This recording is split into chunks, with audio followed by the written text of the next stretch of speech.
What is going on, y'all? Cat the Vat. Today we're going to be interviewing one Mr. David Rugg, or I think Mr. David Rugg from Project Liminality. Very excited. Let me hop in here so that I can also join. Oh, we got the echo. We got the echo. We gotta stop the echo. It's fine. I'm running a little late for the interview, so I hope he doesn't cancel on me. But if he does, it's fine. We have an alternative that we will make work. But preferably, we get to interview this guy. If you're not sure what Project Liminality is, it's like a social media thing. It's pretty cool actually. Yeah, it's like a social media. I'll let him talk more about it, but it's like a futuristic kind of social media thing. Oh, I gotta give him the role. Give me 1 second. Sorry about that, David. I have it so that nobody can just pop in here and talk. And then let me move you really quick.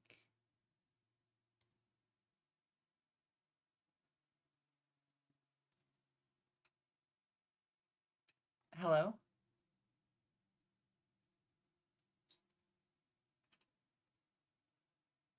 Are you able to unmute or is it stuck? It might be stuck. Let me. Can you hear me? I can hear you. Perfect. Great. Video on or off? Yeah, video on. I'm just getting everything. Is mine working as well? Sometimes it like glitches out because I have multiple apps running the camera. I can see you perfectly and hear you perfectly. Okay, cool. How's it going? Great. Having a relaxed evening. How's it going over there? That's good. I'm doing pretty well. I got a little bit of a late start today. Let me switch this over to the right monitor. And then I had a very nice shower, and now I'm very excited to talk to you about Project Liminality and kind of, your journey, how you got here, where you see yourself going in the future, and yeah. So, do you want to start us off? Like, who are you? What's your project? Just briefly was before we start, like, is this being streamed, recorded? Like, just a Yeah, rough idea. this is being streamed. Do you want a link? Here, I'll send it to you. I don't mind. I just so I know the scope of this. Yeah, I'm live streaming it, and I sent the link to both my Discord as well as the Open Research Institute Discord. Oh, okay. Yeah, I can just start giving you a bit of a background. So, yeah, Project Liminality basically is it's kind of like my life mission project, and it has like three components, threefold essence. It's like the music, the musician, and the instrument. It's a way to express it. You could also say it's the message, the messenger, and the medium. But basically, the interbrain, which is probably what you saw recently on my channel, that's the instrument or the communication medium. But that's like the search for a just a digital communication medium that down-regulates propaganda and manipulation and upregulates inspiration and like authentic communication, good faith communication, basically.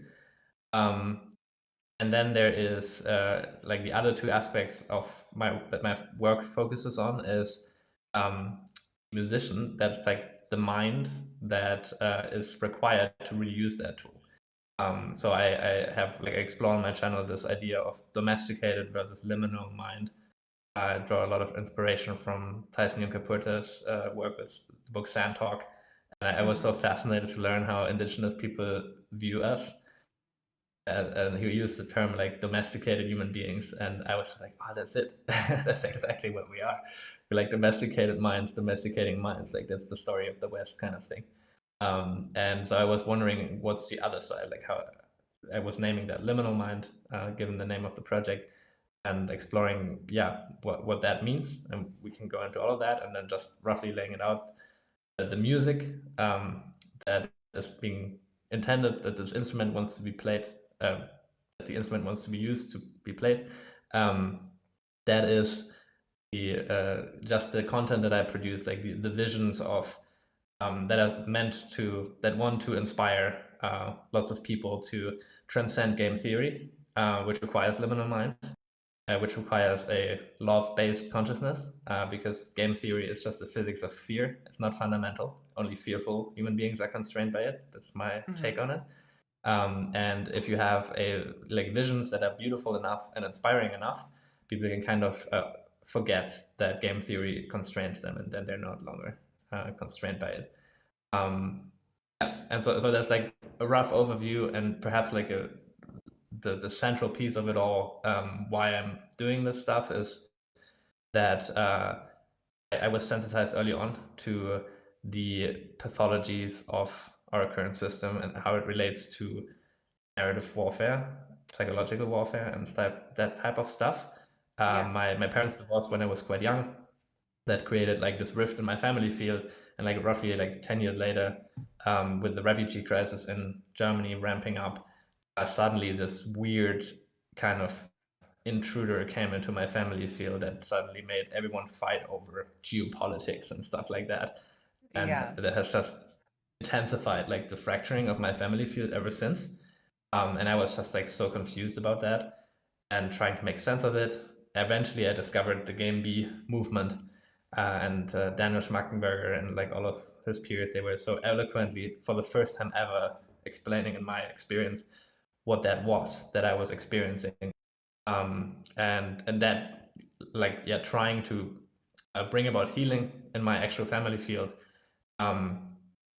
That led me on that journey, and then at some point I discovered, oh, there are actual like deep, like a physics of communication and the physics of miscommunication that is being weaponized, and how social media relates to that, and that kind of set me on that journey I'm on today. Yeah. What is this kind of game A versus game B? Just for anybody who isn't aware. Like what is like if you had to boil it down to maybe like a couple words for each of them. Hmm. So, well, game A is basically pointing to whatever this current system is that we're living in, which in the past, these systems, like these civilizational systems, you could say they were like isolated enough that you could say there were many on the planet existing kind of in parallel, and one of them could collapse and the others would continue to exist. But definitely, ever since the kind of Bretton Woods Convention, like post World War II world, we are so interconnected that we have one global system. But like that thing is global. If it collapses, the entire thing collapses. And that Yeah. thing is what these magnificent system thinkers in this Game B movement have called Game A. And in a nutshell, it's like this extraction machine that has no brakes built in and is accelerating towards a cliff. At the heart of it, it's like this Molochian thinking, this game theoretic race to the bottom type or multipolar trap type, almost spell that we're under. Where it's like if we don't attack, they will attack, and we're the good guys, so we should attack, so that the bad guys don't win, and then suddenly everyone becomes the nightmare that they're afraid of.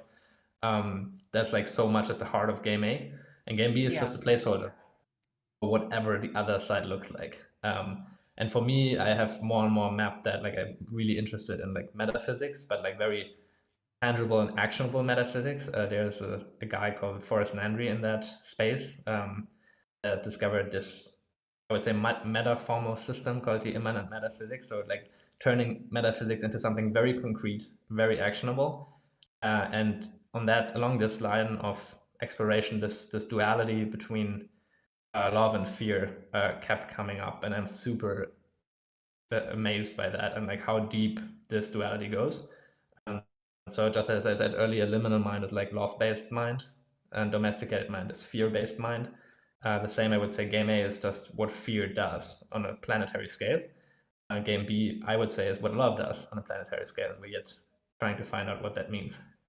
Yeah. So is your goal with this like social media platform, this like new way of engaging with information collaboratively, is that meant to like usher us into this game B phase, or do you see that as like a useful tool once we're already in game B? Does that make sense?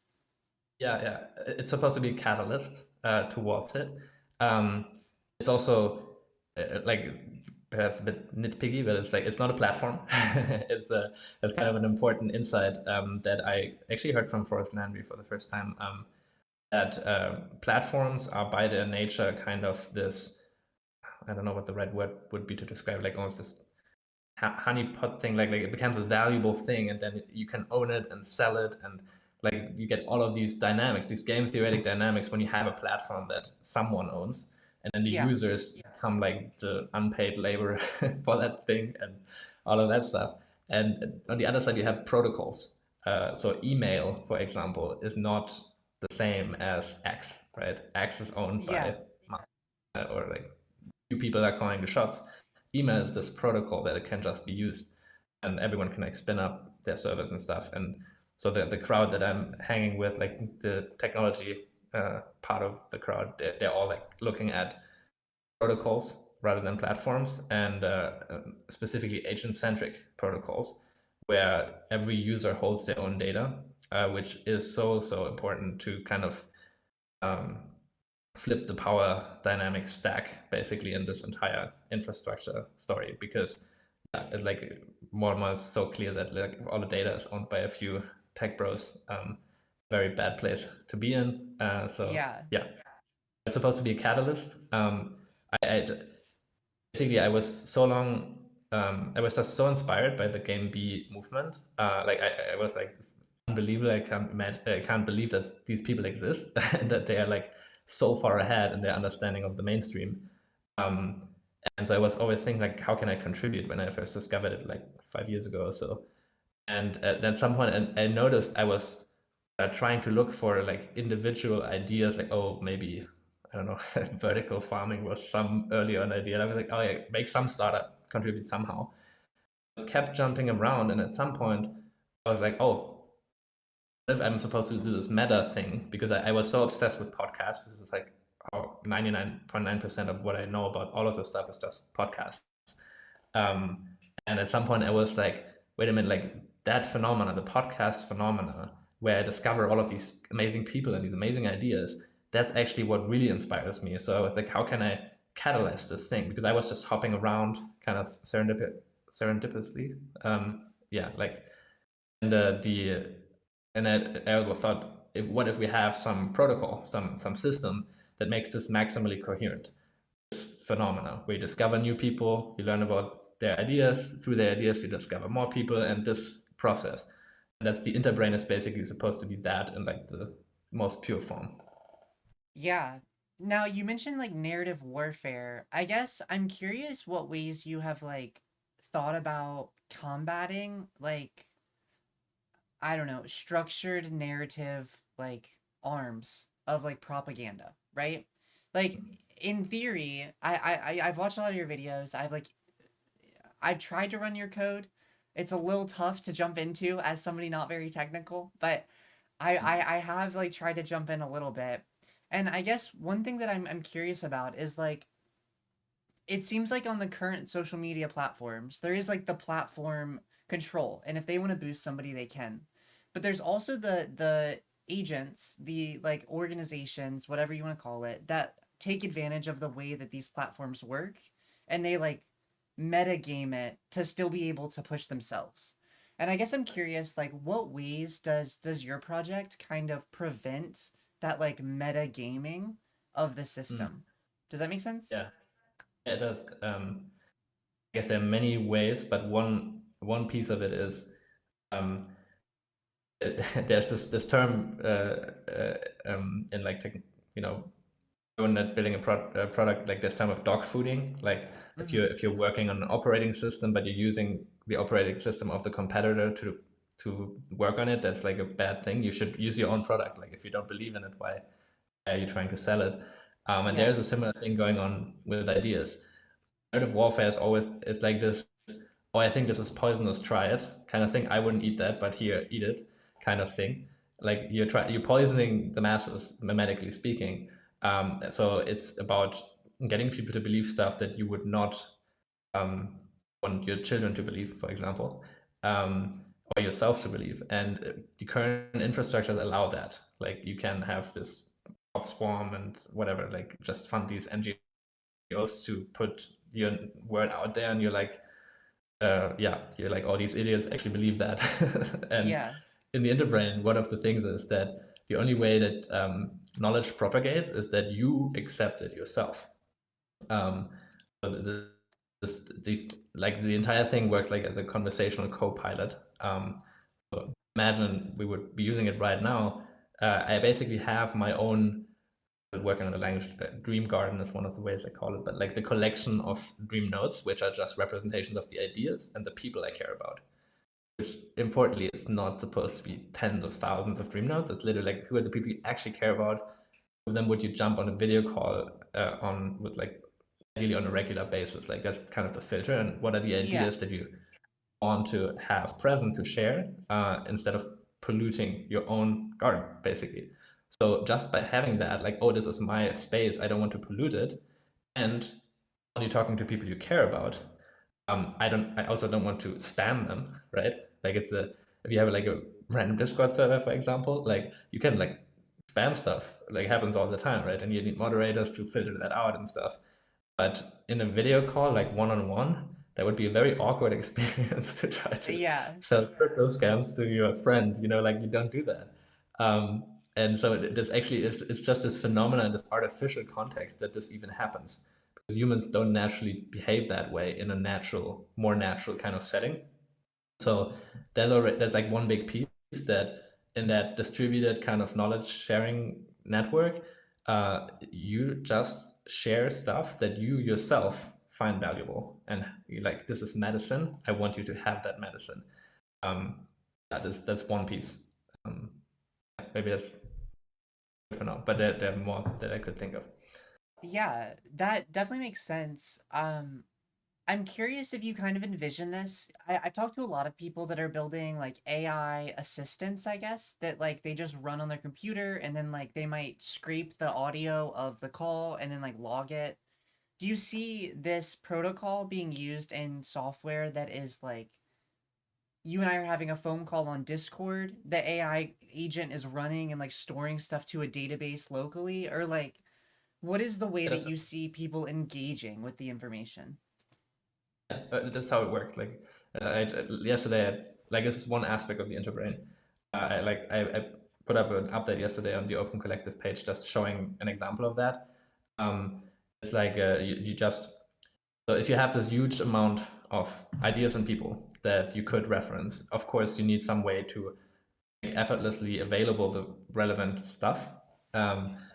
So, like that experience that many of us probably know, like, you're in a Zoom call and like, oh, I need to show you the video, and then the person takes like 5 minutes to find it, and it breaks completely the flow of the conversation. Like, you don't want that. You want this to be really like coherent. So what happens is that you have local real-time transcription running, and it's a co-pilot. So it's not a plugin for these video call apps. It's just an extra window you open, and then all the video call apps allow you to share your windows, right? Share your screen, and so just share the screen of that window. And then in parallel to your video call, you have your own transcription going on. There's like a buffer, like the last 500 characters for now, are being used to feed semantic search, which is just this machine learning based kind of search where you don't have to match the characters, but just the semantics. The meaning has to be close enough for things to come up, which it blew my mind, like how well it already works. Like, we have crazy technology today. Yeah. And so we would just talk, and just because we talked about narrative warfare a few sentences ago and game B, all of that stuff is high up in the priority list, and you can basically like just hold a key, modify a key, and like it shows up the most relevant dream notes. You can click on it, and then you can use it like a super tiny PowerPoint slide or something like that. Is the way to think about it, to maximally effectively communicate the knowledge that you want to share. And then, but what happens is that the system keeps track on, like, you have a transcript, what was said, but also timestamps for what dream node was invoked when. And then that, in hindsight, gets used to create just a follow-up email for your conversation partner that then just gets the summary, like basic stuff, summary of the call. But you also get, here are all of these dream nodes that have been invoked, and these are Git repositories. This is like the fundamental unit of open source software development. You can clone them, like, bit by bit, or all of them, And so you're like, oh, this was really nice. So maybe I just talk very briefly about game B, and you have a rough idea. But now you can clone the thing, and then it's this entire project that has like maybe books in it, podcasts, recordings, whatever, like anything could be in there. So you can deep dive afterwards. We actually start to actively collaborate now on that idea, because that's how open source software development works. Like everyone has the source and can contribute and grow that idea together. And then what also happens is every time that you share an idea in that way, like the interbrain tracks, I use LLM magic to determine the meaningful segment of the conversation where you explain that idea. So like our current call, we had at least one clip that you could upload as, oh, this is game A versus game B. And I never explained it that way before, and I will never explain it that way again. Every time you explain it, it's different, and that's the feature, not a bug, because stories are alive, you know. But every time you explain something and invoke the dream node and share it, this clip automatically gets added to the dream node. So you will have this growing list of different ways of expressing that idea, different contexts, different conversations, which I find pretty exciting, because that is like a living definition that you can then also just use as context for your LLM. So something like, you don't need to listen to all of them. It's just a very exotic and novel type of data creation, I would say. Allows that you can talk about stuff that is not easily definable, like love, like give me a textbook definition of love. I like, that doesn't work. But in a million different conversations, people express it slightly differently, and you get more and more of like this living definition of what that thing is. Yeah. So yeah, it's kind of like a meeting assistant in a sense. I guess one aspect of it. Yeah.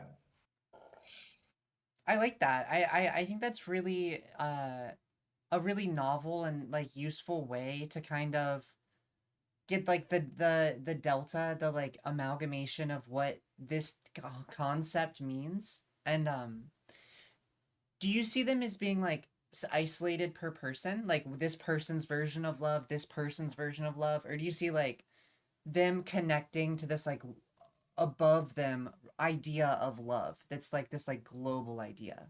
Does that make sense? Uh, Maybe like what I understand is you're asking whether everyone has their own definitions, or whether this thing kind of coheres into one and more unified one. Is that kind of the question? Yeah, I guess I'm kind of trying to figure out the relationship between like local intelligence versus like collective intelligence, right? Like individuals might have their own conceptions, notions, definitions, story of like a concept. But Yeah. how are you handling the individual's concept versus the like collective overarching Mm. concept that is like a bunch of people's individuals like dragged up, if that makes sense? There's an interesting parallel in your question to familiar with Holochain? Do you know about that project? I've heard of it, but I'm not super familiar. Okay, so basically, like one of their slogans is like think outside the blocks, because they were blockchain enthusiasts, and then at some point they discovered there are limitations even in the blockchain paradigm. It's decentralized in a meaningful way, but it's also not really decentralized in another way, because blockchain technology as a fundamental approach requires everyone to agree at every point in time. Like there is no you don't allow for ambiguity. Like we all need to know exactly who transferred money to whom at what time. So Yeah. even though the blockchain is copied and everyone maintains their sovereign copy, and then this whole thing gets kind of sorted out through the network, the same copy. So in a philosophical sense, it's still kind of centralized. There's one reality objectively that we all participate in. And Holochain does a very different thing, where it's like we don't need to agree on exactly what the objective global perspective is, as long as we all agree on the same rules. Like they are much more thinking about like finite versus infinite games, that type of approach. Like as long as an app is just a set of rules, as long as we all agree, okay, this is how a post works. For example, you post, you can't edit it afterwards. That's the rule. And then if you try to do that, the network is like very biological. what they're approaching. It's like a immune system recognizes you're cheating, so you get kicked out. And so philosophically speaking, it's like the blockchain is like you have to at every step agree where are we. And Holochain is a bit more, and many other projects, but Holochain is like, are we going in the same direction? So it has this freedom of we can all kind of have this a bit fluid differences, but the goal is to come together eventually. So we're walking in the same direction, and that's roughly the vibe also that I'm trying to work towards with the Interbrain. It's like textbook definitions are a construct; they're not real. They're useful in some contexts. Institutions kind of require them and stuff, but it's not built into reality that there is this one objective way how to define something. That's like you need almost like a power structure to enforce that. And yeah, like the way reality actually works is more like this distributed, like everyone has their sovereign perspective, and then these realities cohere towards this mesh, I guess, of like all of these interlinked experiences. And so it's like, yeah, the local, that's the tangible stuff. And then the global kind of emerges from that, rather than defining the global truth and forcing it locally on everyone. If that makes sense. It does make sense. One question I have, and I'm not sure what exactly in what you just said inspired it, but it like bubbled up as you were talking, is like, how do we move from this game A dominant perspective into a game B dominant perspective? Like, do you see this as like, I'm just going to be a little crude for a second. Do you see this as like people dying off and new generations being raised with like game B beliefs? Or do you see this as like there are things we can do to like bootstrap a society into this new mode of thinking? Or like, what does the big picture look like to you? Yeah, I love that question. So from the kind of visionaries of the movement itself, like the earliest definition I heard is that game A is intrinsically rivalrous and like competition based.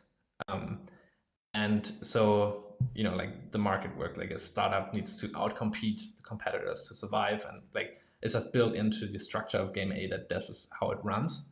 Yeah. And so game A is not like fueled by a deep conviction of values. It's just game theory. Like whatever works is being done. If Wall Street wasn't good at conferring power to a few people, it's not like everyone would still go there. They're there because of these like game theoretic reasons. And so you can plug into that and be like, okay, so if we find a different system that outcompetes game A as its own game without the pathologies of game A, it will be irresistible to game A, because game A is not held together by strong values or anything like that. There's no strength of character that's driving the machine. It's actually the selfish, myopic kind of self-interested effects. And so the idea is that if you would crack the code for like a operating system for how people, you know, relate to, like collaborate around ideas and live together, and all the layers of what makes a civilization. If someone cracks the code on a new operating system that suddenly radically outperforms game A on all the metrics that game A itself, by its own definition, finds valuable, everyone will leave the ship and just copy game B code, basically, if you open source it. So the idea is that you're basically saying, like, first you get the attention of game A by like, oh, we actually solved whatever it is, cancer, energy crisis, climate change, like whatever it is. We solved these problems that game A is not able to solve. And we don't hide any of it. Here's the entire thing completely open. This is how we treat our children. This is how we celebrate life together. This is how we organize around ideas. This is how we build technology. Like the entire thing, like you can copy us, you don't have to, but we're just gonna, keep advancing and completely outcompete you. And by the way, we don't even think along these lines. This is just an epiphenomenon of how we live. Like for us, it's not even that meaningful to compete, but we still win in that sense. And yeah, so we can. That's roughly the idea of how game B can heal game A. What stops game A from like stealing the aspects that they think work and then like discarding the rest. Because if I think about the way America traditionally interacts with other nations, they like to take the best attributes and then like leave all the like pro social aspects behind. Not literally, I'm being a little bit hyperbolic, but like Hmm. I feel like the USA took a lot of inspiration from the USSR, for example, right? And like I'm not sure how you feel about communist socialist ideology, but I feel like under a socialist mindset is more of this game B. We're moving towards like this unified global society where we can focus on development together rather than just like fighting all the time. Um, Hmm. but I guess what I'm trying to ask is like, what stops game A from either A just saying like, we just think we're better than you. We're not gonna like take your strategy, or B, taking the strategy and then still just being like, we're winning because like we're trying to defeat you and you're just trying to help people. So you're helping us and we're still trying to just defeat you. Even though it looks like we're playing the same game, we're still trying to win. We're just using your logic. It's like game theory, like you mentioned. There are times where cooperation is the right strategy. It's not always meant to be like a competitive dynamic. Anyways, I guess I'm just curious your thoughts on like how do you know you're actually winning the game in hearts and minds of game A versus just like giving them tools to beat you in the future? Mhm. Yeah, no, important question. Yeah, I think there's a lot of nuance there, but one thing that comes up is basically there are things that they cannot copy without becoming game B. Like that you just cannot do, like, centralized, like the CIA, for example, the centralized intelligence agency is pretty capable, pretty impressive, kind of what they're pulling off. Yet limited, of course limited, because it's this centralized structure. Information gets compressed and compressed and compressed, like bureaucracy, like all the way. And so yeah, it's cool. Like if you want to overthrow governments and like sabotage and what all of that stuff, it works well, but it's inherently limited Yeah. compared to hypothetically what a DIA could be like. Which we don't have yet. We could totally do that, like decentralized intelligence agency, and then we kind of because if you crack the code on how to really plug into collective intelligence, then I don't know. I just have a very strong intuition at this point. I can't point to any studies or whatever, but I feel like if you have 300 people in high coherence, have this liminal mind, and I don't know, whatever else comes from just being a free, loving, open consciousness versus this archetype that probably is claiming the power structures of the CIA. You know, if you just have a tiny group of people that synergize, then they become so much more than sum of the parts that there is just they completely leave the orbit of what the CIA approach even could be.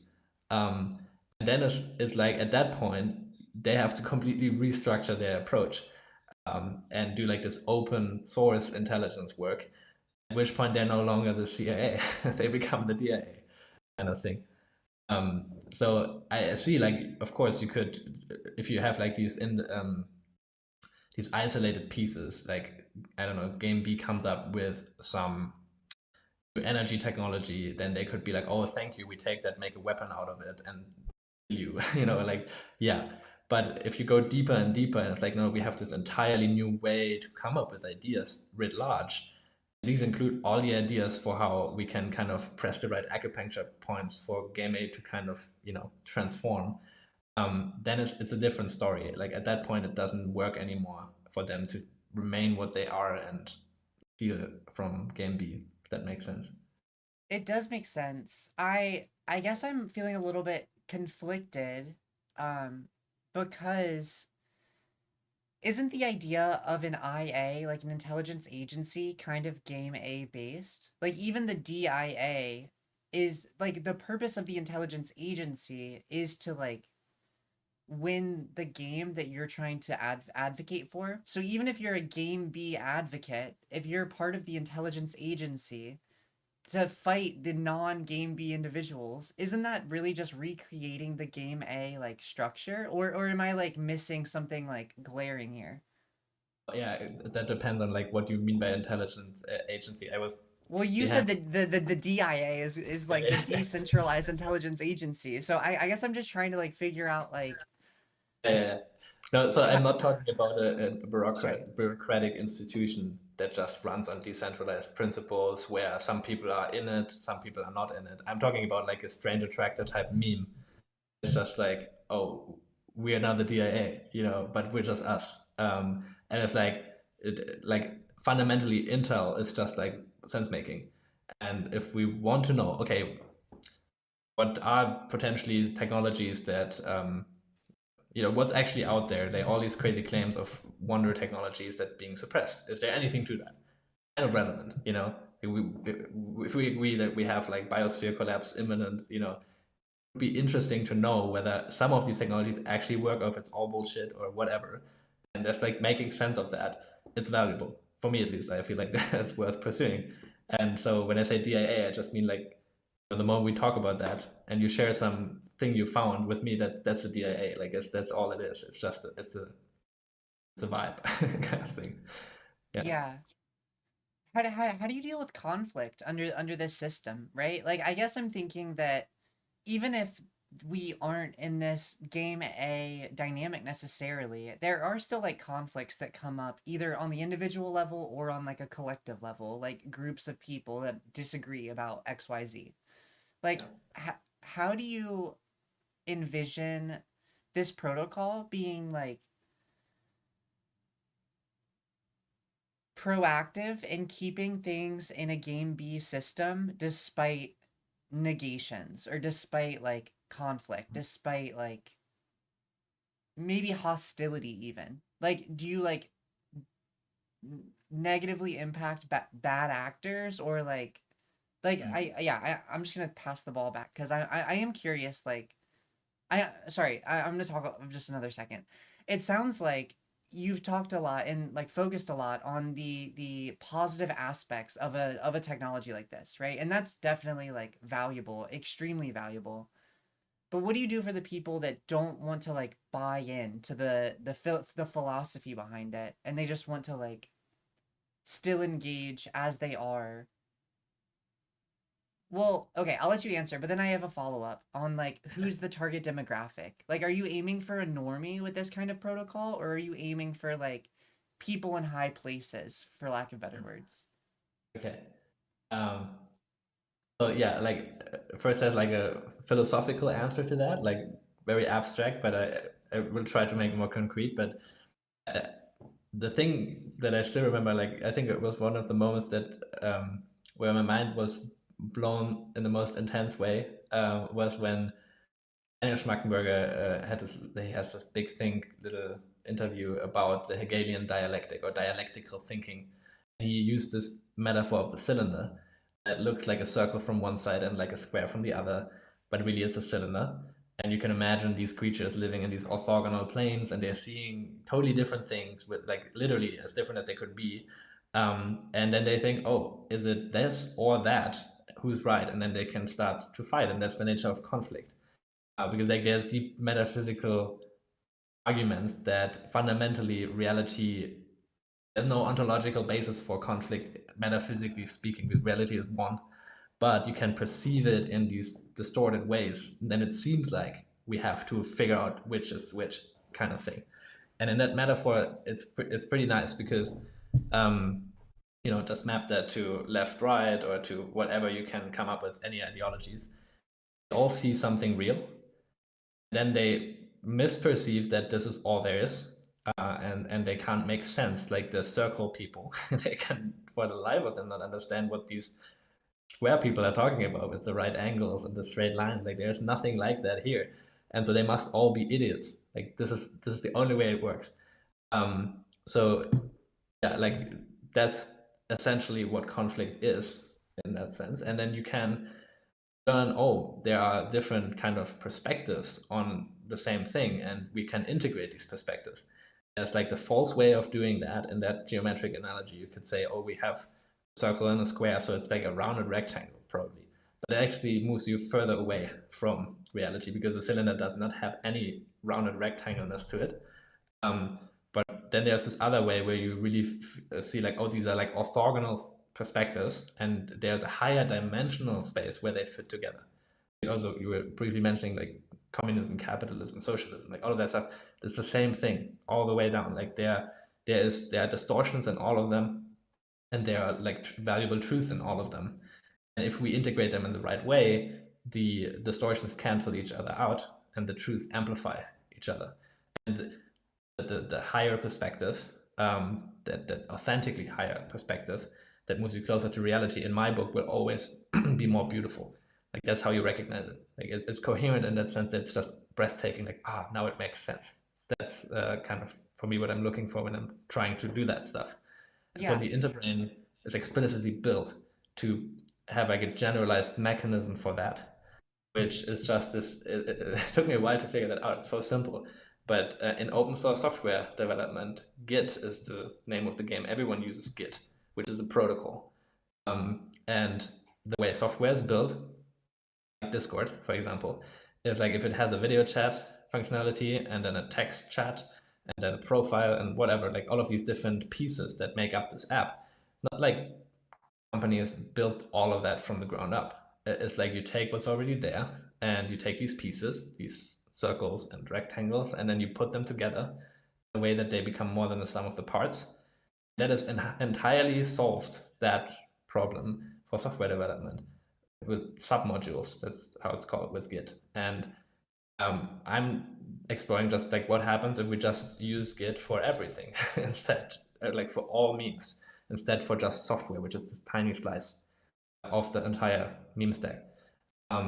And so there's a mechanism in the interbrain where if you hold at least two ideas that might seem conflicting or just not obviously related or whatever, you can integrate them into like a larger and higher order dream node, a submodule functionality, and then it will send out this coherence beacon to all of your direct peers that hold at least one of the input pieces.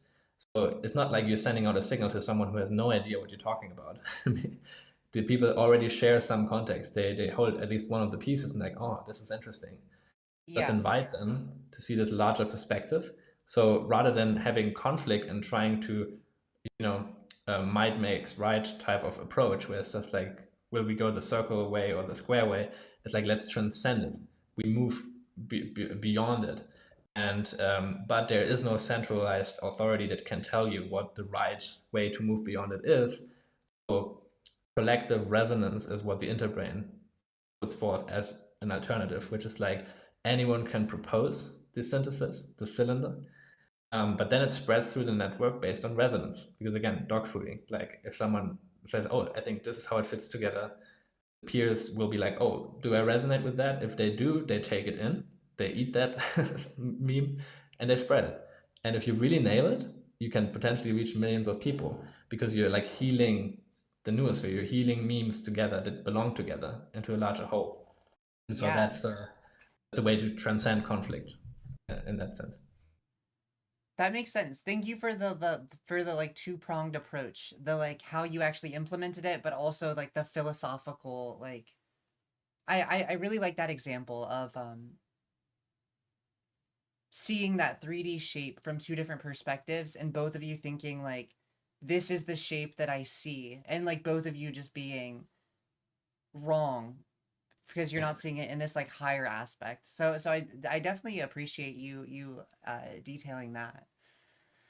Is this software usable? Like I downloaded it and I had Gemini walk me through how to actually set it up because I don't know. It says there's like a release, but then like Gemini was telling me that it's not actually released. I had to like compile it myself, so I had to like download Node.js and anyways, I was a little in over my head. So I don't know if I used it incorrectly, but I was struggling to like use it. So I guess I'm curious from your perspective, do you have like a copy of this running as like a co-pilot? Do you keep it up? Like where in development are you and where do you like see yourself being in the future? Yeah. Yeah. Yeah, I don't know which of the releases you tried to get working. Ideally, there should be like a zip that you unzip and you put in the plugin directory and it works. But especially like the last features that are now implemented, some of them right now it's a bit hacky. That's basically the short answer. And I focused my energy on like just building out the foundational features just to proof of concept type like this is feasible. And I'm about to release the last update of the roadmap of the core features. And then I want to take some time. I can't really say how long it will take.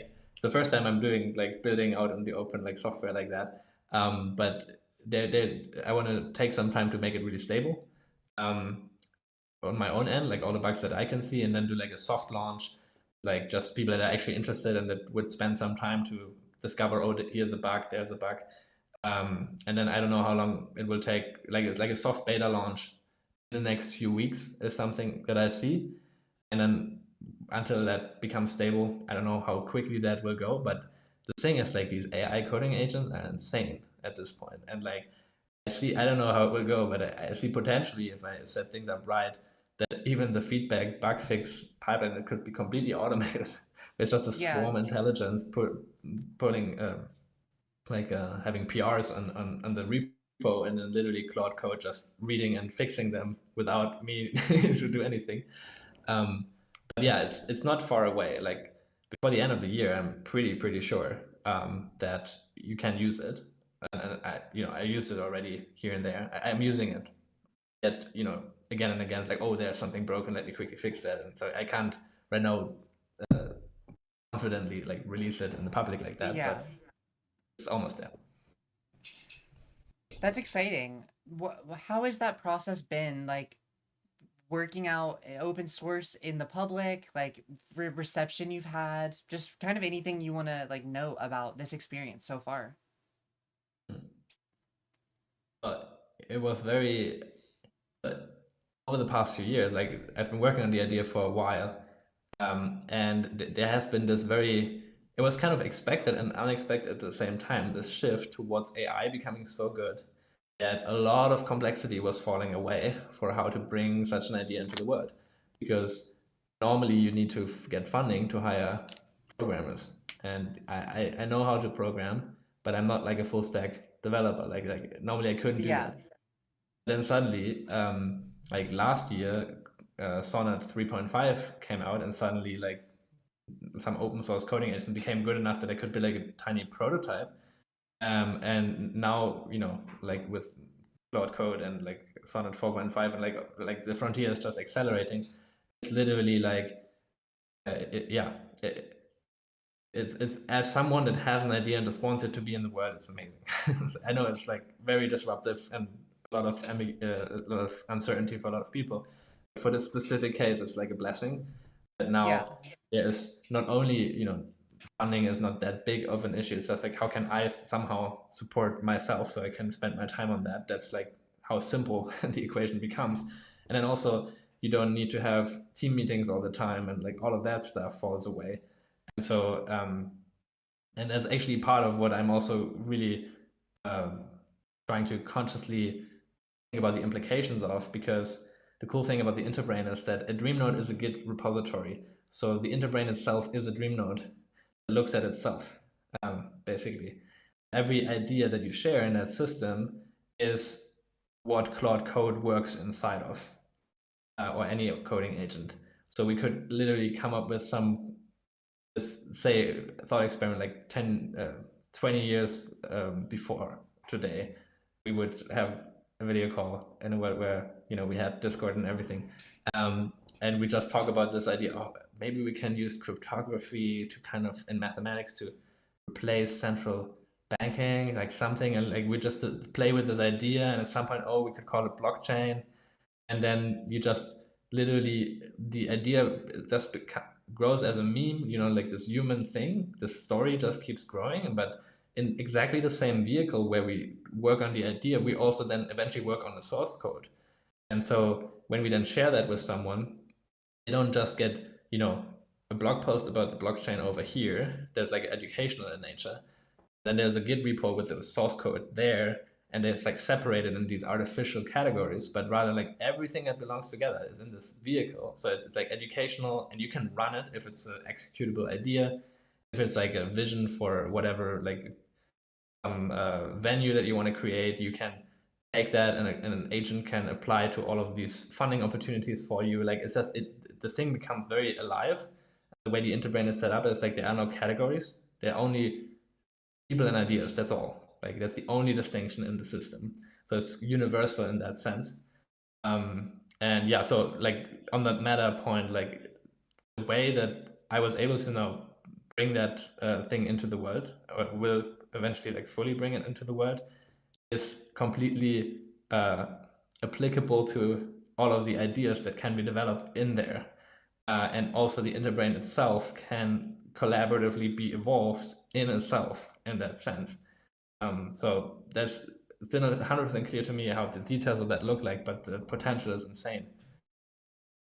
Yeah, that definitely is a really fascinating, I guess, meta change that we've had in the past couple years. You said you didn't know how to develop beforehand. Is this something that like, I'm not sure how to phrase this. Is this something that you feel passionate and like capable of doing because of technology, like being able to vibe code your way through it? Or like I sorry to like break out of the line of thinking that I was having, but I guess I'm asking like anecdotally for an individual living on the cusp of technology at like where we are, how would you say this experience has been like individually for this project, but also in like a meta sense for like you mentioned not having to do stand-ups with other developers. You mentioned like being able to kind of isolate yourself to work on this project. And I guess I'm curious, like, do you have any thoughts or like, I don't know, any idea of like, I don't know, the implications of increasing like information siloedness, despite like you're building something for increased collaboration, but you're doing it in a way that sounds like it's increasingly isolated. So like kind of breaking like the where we were. But I guess I'm just curious, like, do you have any thoughts on like the future of human, I don't know, development as like a societal culture? Huh. It's a funny point. You're kind of right. Like I'm isolating myself to build the collaboration layer of the future. Like it's kind of a paradoxical thing. Though I would say I'm isolating myself to generate the proof of concept, and instead of keeping communicating what I see in front of my inner eye, I just Yeah. build the thing so I can put it into the world, and then it's the collaboration layer, and it grows the thing itself and all the millions of other ideas that it can hold. And at the end of the day, it's a Git client. Like that's really what it Yeah. is. Like, it's building on top of Git. Everyone is already using Git. It's not like um, in that sense not competing with anything out there. It's just let's use Git in a more inclusive way. But I hope I'm kind of getting at your question. But when you were talking, like I remember like I was recently at this event where there was a lot of talk, like AI. Everyone is talking about AI all the time, and but it was very much like a super spiritual focused crowd, also entrepreneurial and stuff. And they were also like indigenous elders there, and so like a super interesting kind of mix. And the entire vibe of the event was this return to the feminine, and like enthroning the feminine again, like Yeah. because that's kind of metaphysically mostly that's kind of what's been slipping in game A is like that in so many different dimensions the masculine modality has been kind of usurping the feminine. Like in Taoist philosophy they say like the right relationship between masculine and feminine, the masculine is in service to the feminine. That does not mean all men in service to all women. Like this it's more nuanced than that. But it's like that's where Forrest Landry's immanent metaphysics are so helpful, because he takes it on a whole nother level how you can use this masculine feminine type of thinking. Because for example the past is masculine, the future is feminine, and if Why? well, that's a whole conversation, but it's a thing with that system. It's not purely formal. It's metaformal, so it requires intuition also. But intuitively, the past is determined. It happened in the past. It's like it's hard, it's solid, it's cold in a sense. The future is this living potential thing. Like it's very much actuality, potentiality, also in a sense. And Mm-hmm. uh, but what I find so cool is that in this generalized pattern of seeing everything through that lens, Taoism gives a very clear answer to what is the right relationship, which is like masculine and service to feminine. So with the past, present, future triple, being masculine and feminine in their dance, it's a really cool example where the toxic version, like someone that has spiraled downwards into a like deeply depressed state, is enslaved by the past. So the past is kind of like completely blocking all the potential for the future. They're ruminating. They're like regretting the past constantly, and because of that, they're also fearing the future constantly. And that makes the past like the future like the past, and they're kind of stuck in that story. And so they're never in the present. Like worrying, like regretting the past, worrying about the future, regretting the past, worrying about the future, never here, right now. And the right Yeah. relationship, past and service to future, is like you learn acceptance from the past and trust from the future. And like you just use the past only comes up if it's helpful to make the future more beautiful. So yeah, little kind of metaphysical side note, but interestingly, what AI, like in that event, there was this question like, how can we build AI systems that where kind of the masculine serves the feminine? Like, how would that look like? And for me, it's like AI. For me, like I just look at the digital as a whole because that's kind of inseparable. Yeah. And there's this cool thing happening now that programming used to be very techy. Like you had to be like this nerd tech bro type that learns this strange machine language. It used to be extremely unforgiving, and it became more and more forgiving over time. Like Python is so much more intuitive than Basic or whatever. Um, and it was always this entry barrier that my grandma would never, ever contribute to a code base. But my grandma potentially has some embodied wisdom that all the tech bros lack. So we have this translation issue that like the elders are locked out of that thing that more and more shapes the global civilization. More and more like, tech bro artists are determining Yeah. how everyone communicates, which is a problem. But then we had like software 2.0, this brief period of like, oh, we have this machine learning neural net approach, which is very different. We just train the system to pattern match kind of thing, which then gave rise to the LLM thing. And now we have software 3.0, which is just like natural language, like English or whatever language you want. Natural language is the new programming language. And it certainly will completely be going forward, I'm sure, because everything is now a prompt basically, like that's what it is. And so suddenly indigenous elders are precisely as capable of navigating and using the digital as a tech bro. Like the gap completely closes, and in some sense some people actually become more capable because now it's about clarity of communication. You have to like use an AI agent. It's like another being that you have to really express clearly what you want from them, like encourage them. And like it's become so much more warm and human to Yeah. work in the digital.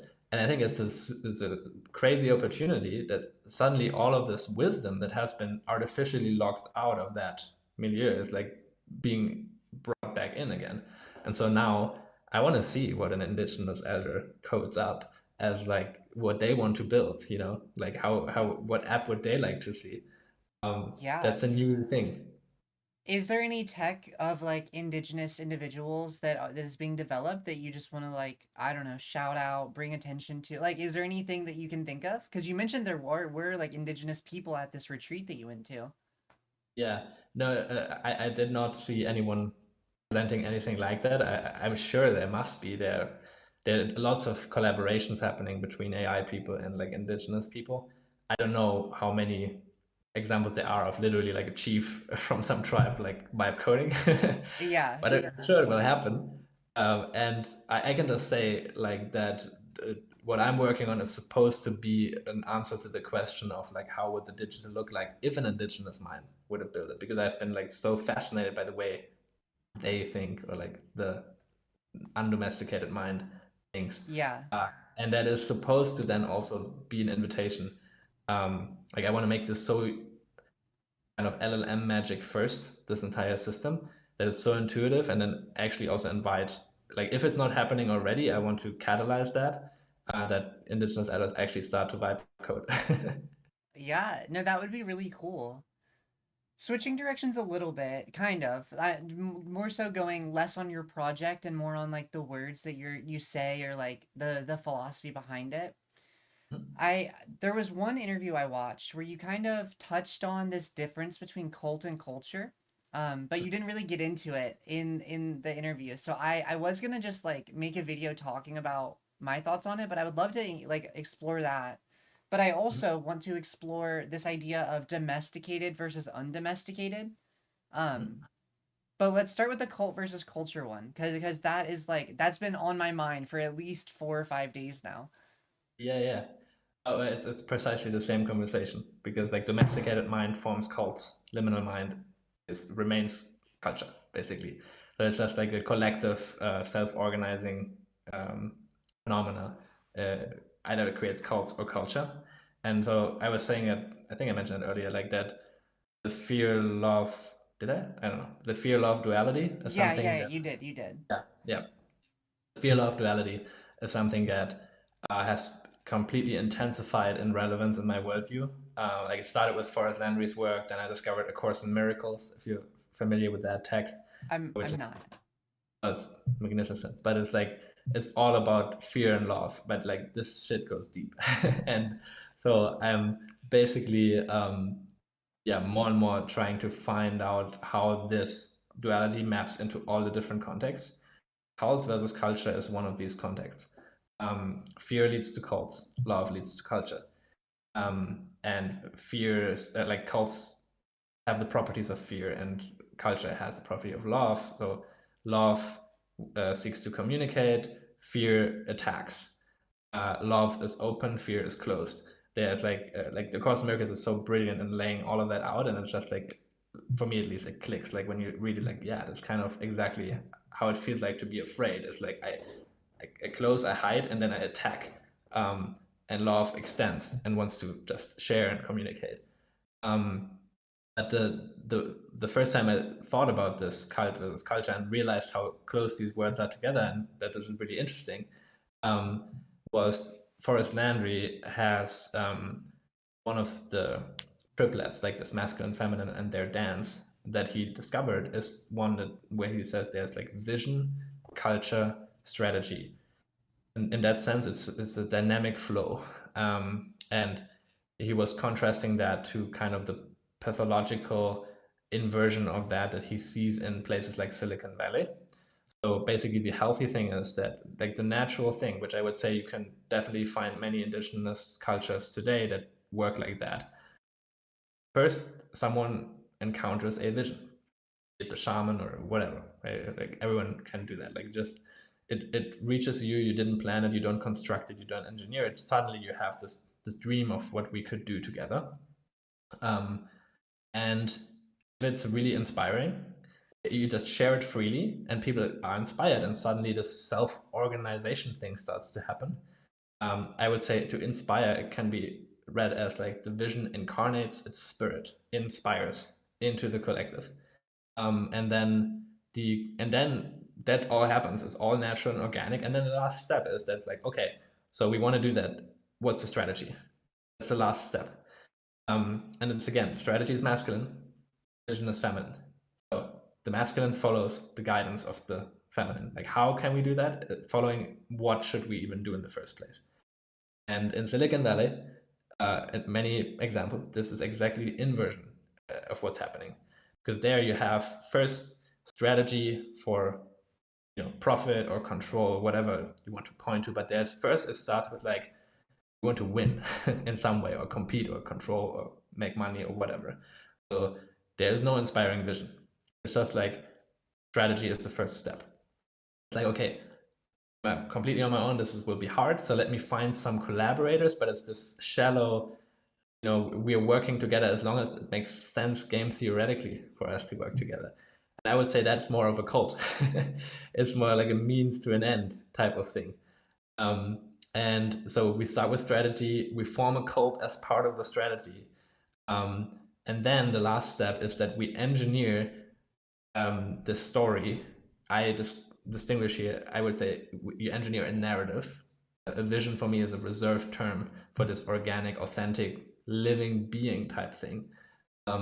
But yeah, like they call it a vision, but like they engineer that so that for the company culture and stuff like that, so they have more enthusiastic workers and stuff like that. But it starts with this very uninspired, predictable, shallow thing of a strategy for control, basically. And so yeah, like the healthy thing is vision, culture, strategy. The unhealthy thing, I would say, is strategy, cult, narrative. And they feed back because like in a sense, the narratives work best. If you want to install narratives into people, fear is what you use for that. Which then creates more fear in the collective. So more people are like, oh, I need to control this. And then they start to do the same thing. And so it becomes this auto-poetic thing, like fear just begets more fear in the collective.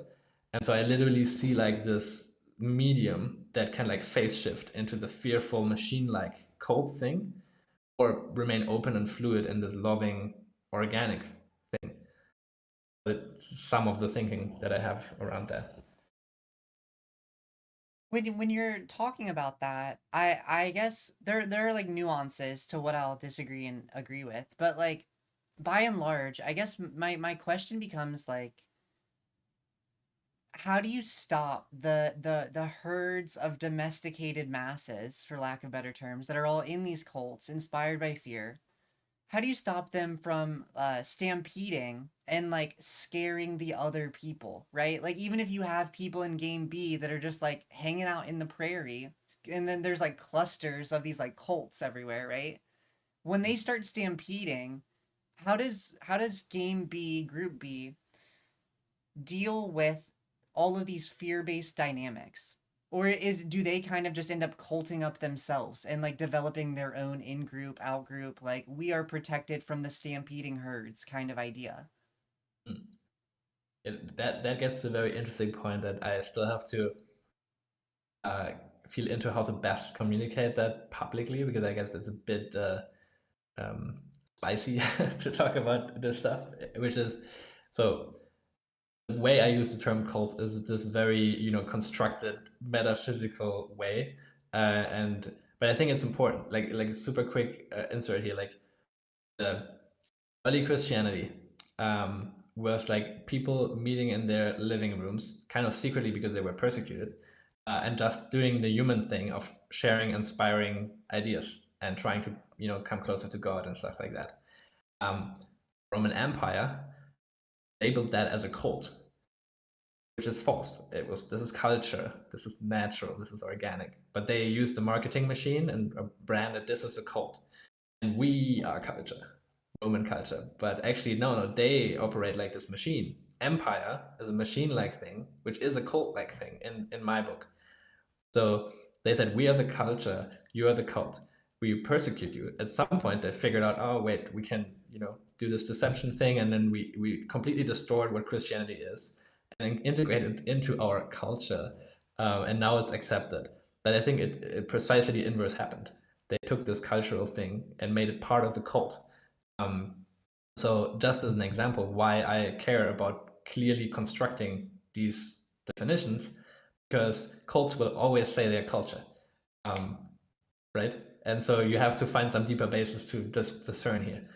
And yeah, so the thing is, when you just say, oh, fear-based, narrative-controlled masses are cults, this is a very subtle thing for most of the population. It's not like they're wearing robes and and doing like weird rituals together and stuff. It's just like they're following social media pages, and then they tend Yeah, yeah, to yeah. get angry when you say certain words.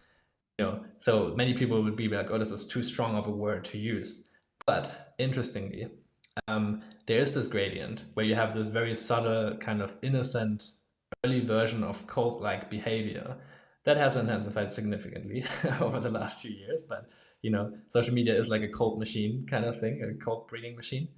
But still, people are roughly still living human lives, roughly normal human lives. But the interesting thing that I not expect, but I kind of discovered for my own at least, is that um, there is like a gradient of how intensely obviously something is a cult, and there's a self-organizing principle that like proper cults which exist, right? Like proper cults that are actually practicing like horrible shit. They do exist. There's a very undefinable line where organized crime and cults, like it's very hard to distinguish what is what. And there's this interesting thing that like 13, this organized crime gang started to do these rituals and like became satanic, and you're like, what's happening there? And there's this whole Yeah. thing, there's this whole thing going on in the shadows where this stuff all kind of, it's like a gravitational pull that makes all of these phenomena cluster together. And because of the nature of what they are and how they work, they immediately are like, oh, like an organized crime group, right? They're like, oh, who else is there? They seek them, right? Who are the other gangs? And then they seek them and then they compete, and then at some point it can settle into a hierarchy. That thing is a fractal phenomenon. So all cults on planet Earth, some of them super soft, some of them extremely intense and obviously cults, they start to self-organize by their very nature, because it's all fear-based. It's all in the shadows. Like, of course they hide. Organized crime doesn't want the public to know what they're doing. So yeah, I just see this like MEMETIC caste system emerges from that, and I'm working on making this super precise. I hope I can do it somewhat hand wavy right now, but where like at the core of it, it becomes like so blatantly obvious that this is a cult. The further out you go, it becomes more and more kind of vanilla.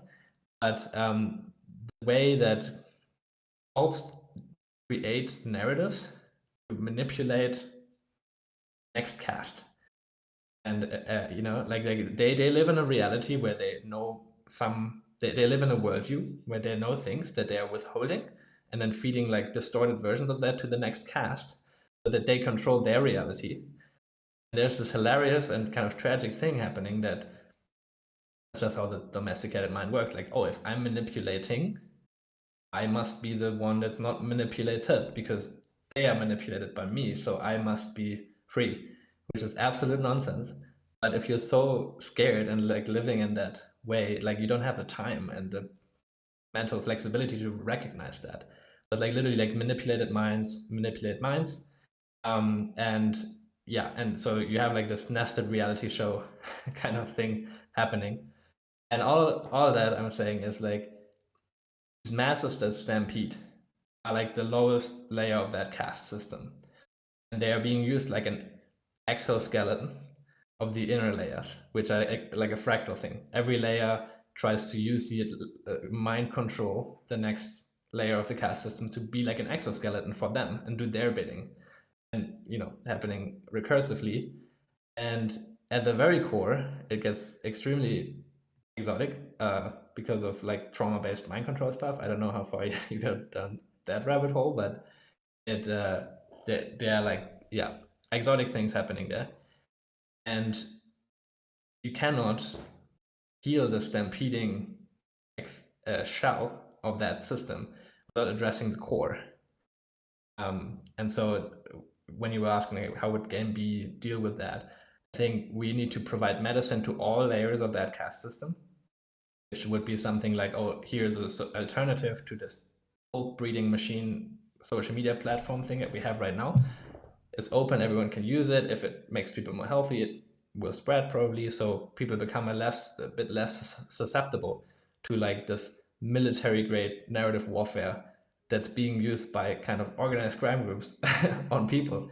Yeah. And that's good, but you also have to go into the eye of the storm and actually deal with that explicitly, which is, it becomes less and less and less people with more and more and more influence the closer you go to the core, and you have to do both.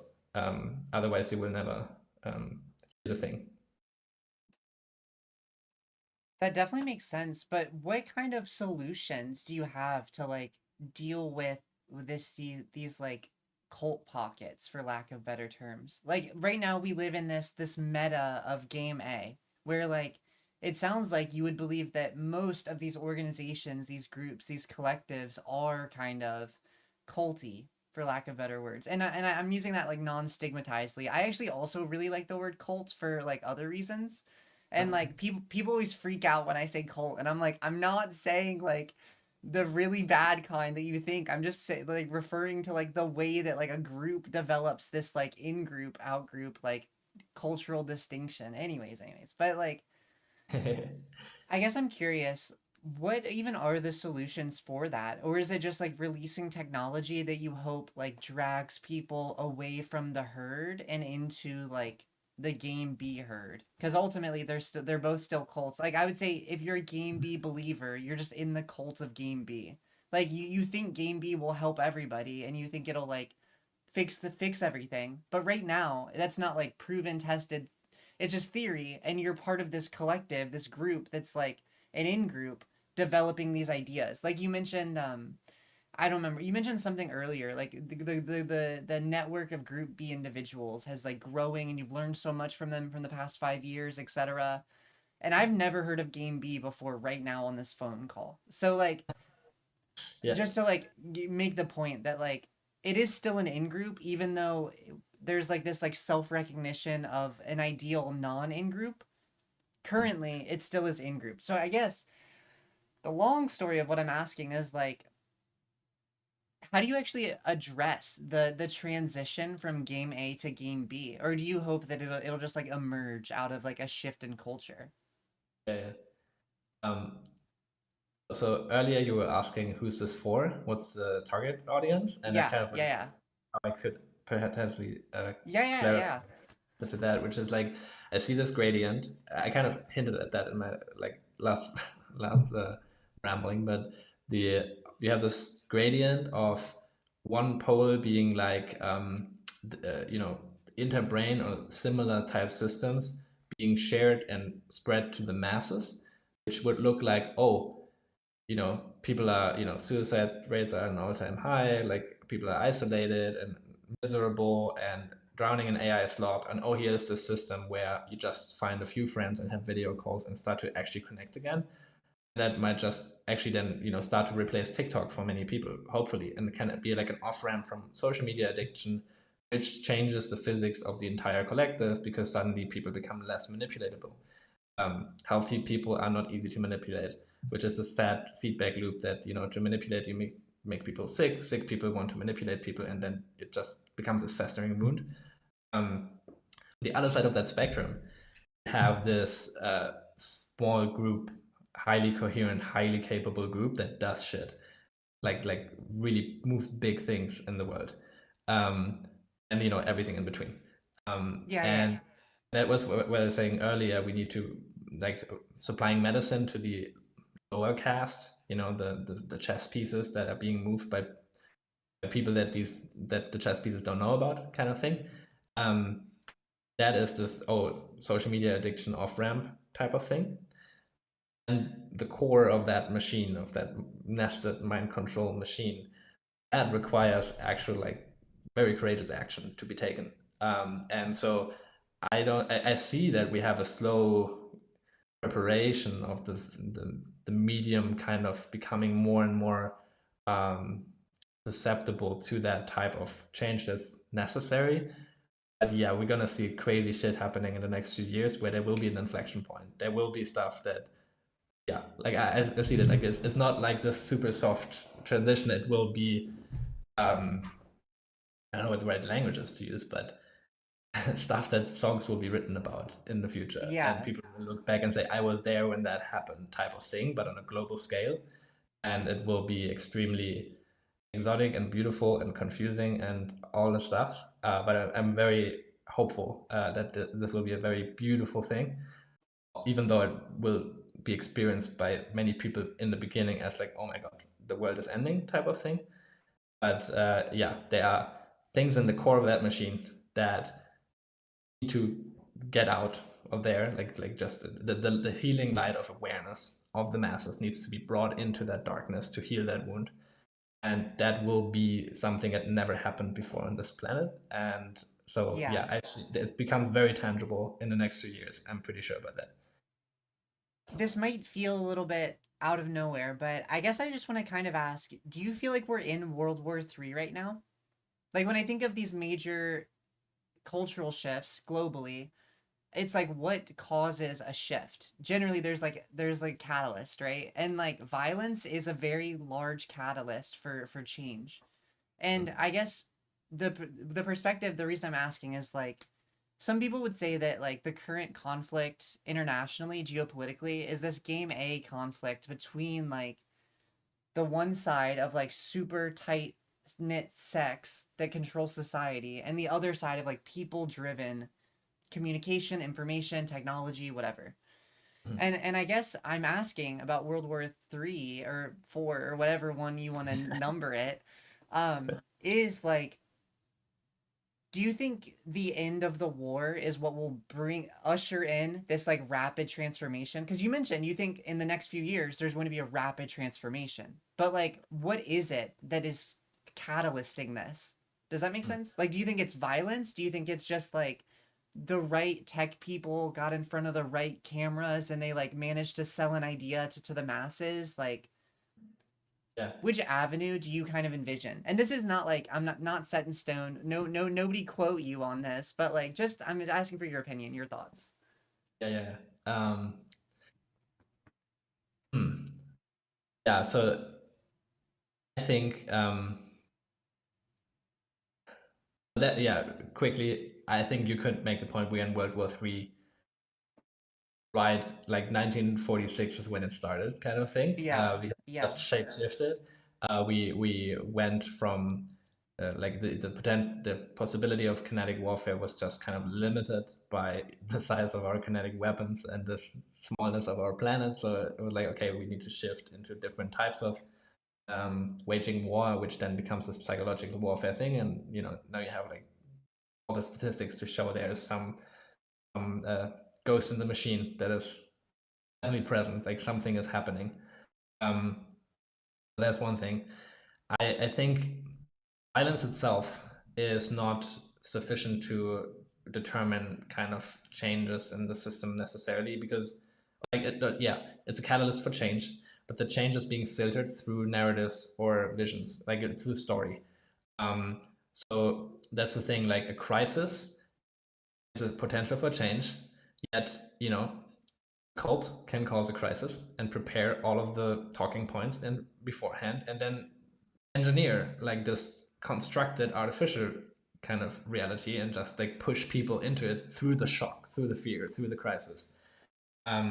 So it's not like sufficient that we have World War III, four, whatever you want to call it, like, Yeah. but it does. Do you Help. know? It Do you does know? help speed it along. Anyway, sorry. Do I know what? Avatar: The Last Airbender? That show? I am not familiar. Oh, okay, I love that show. That's this Nickelodeon show.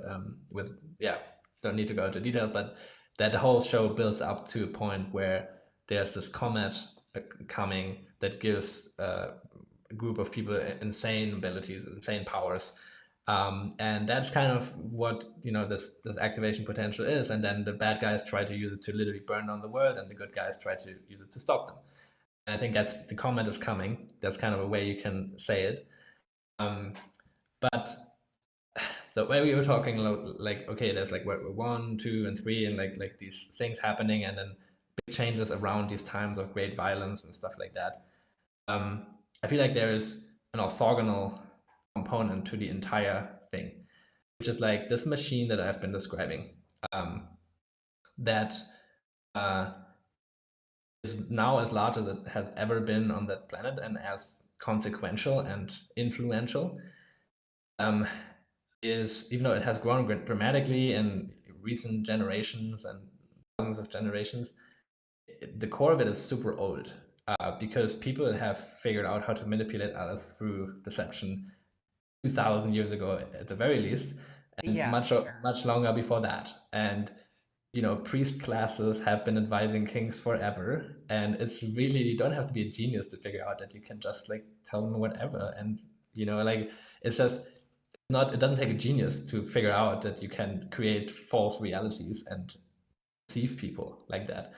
Actually, I would say it takes some spinelessness to be willing to do that, but not much more.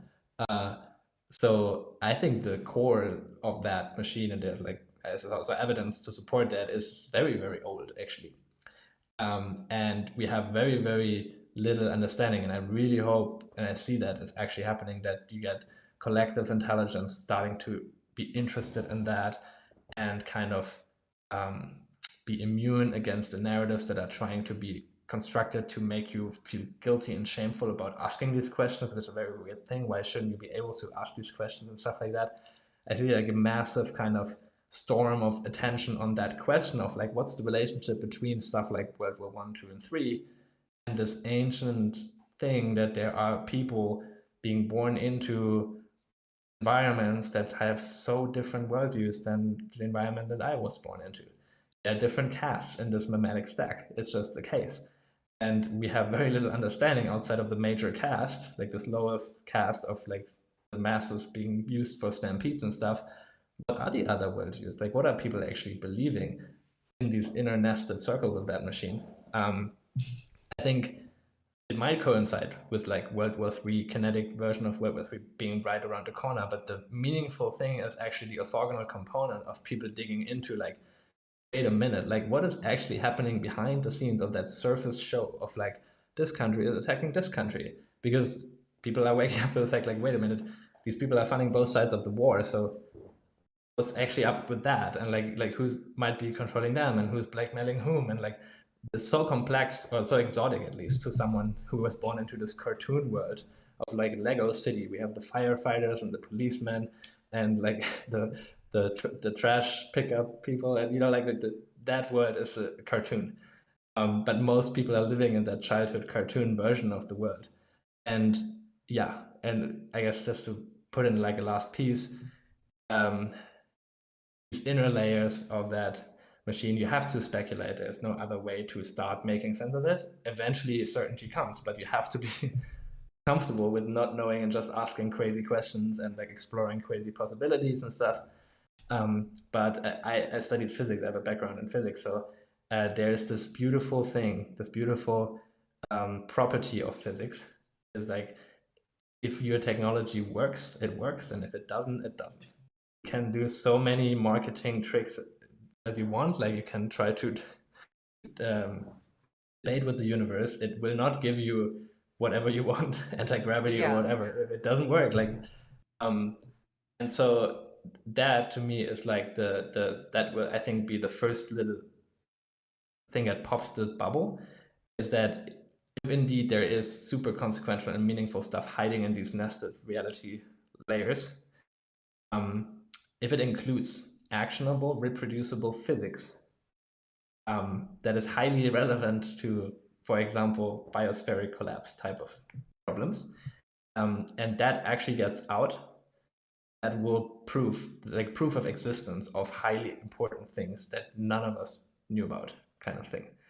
I think that is the starting point for a cascade.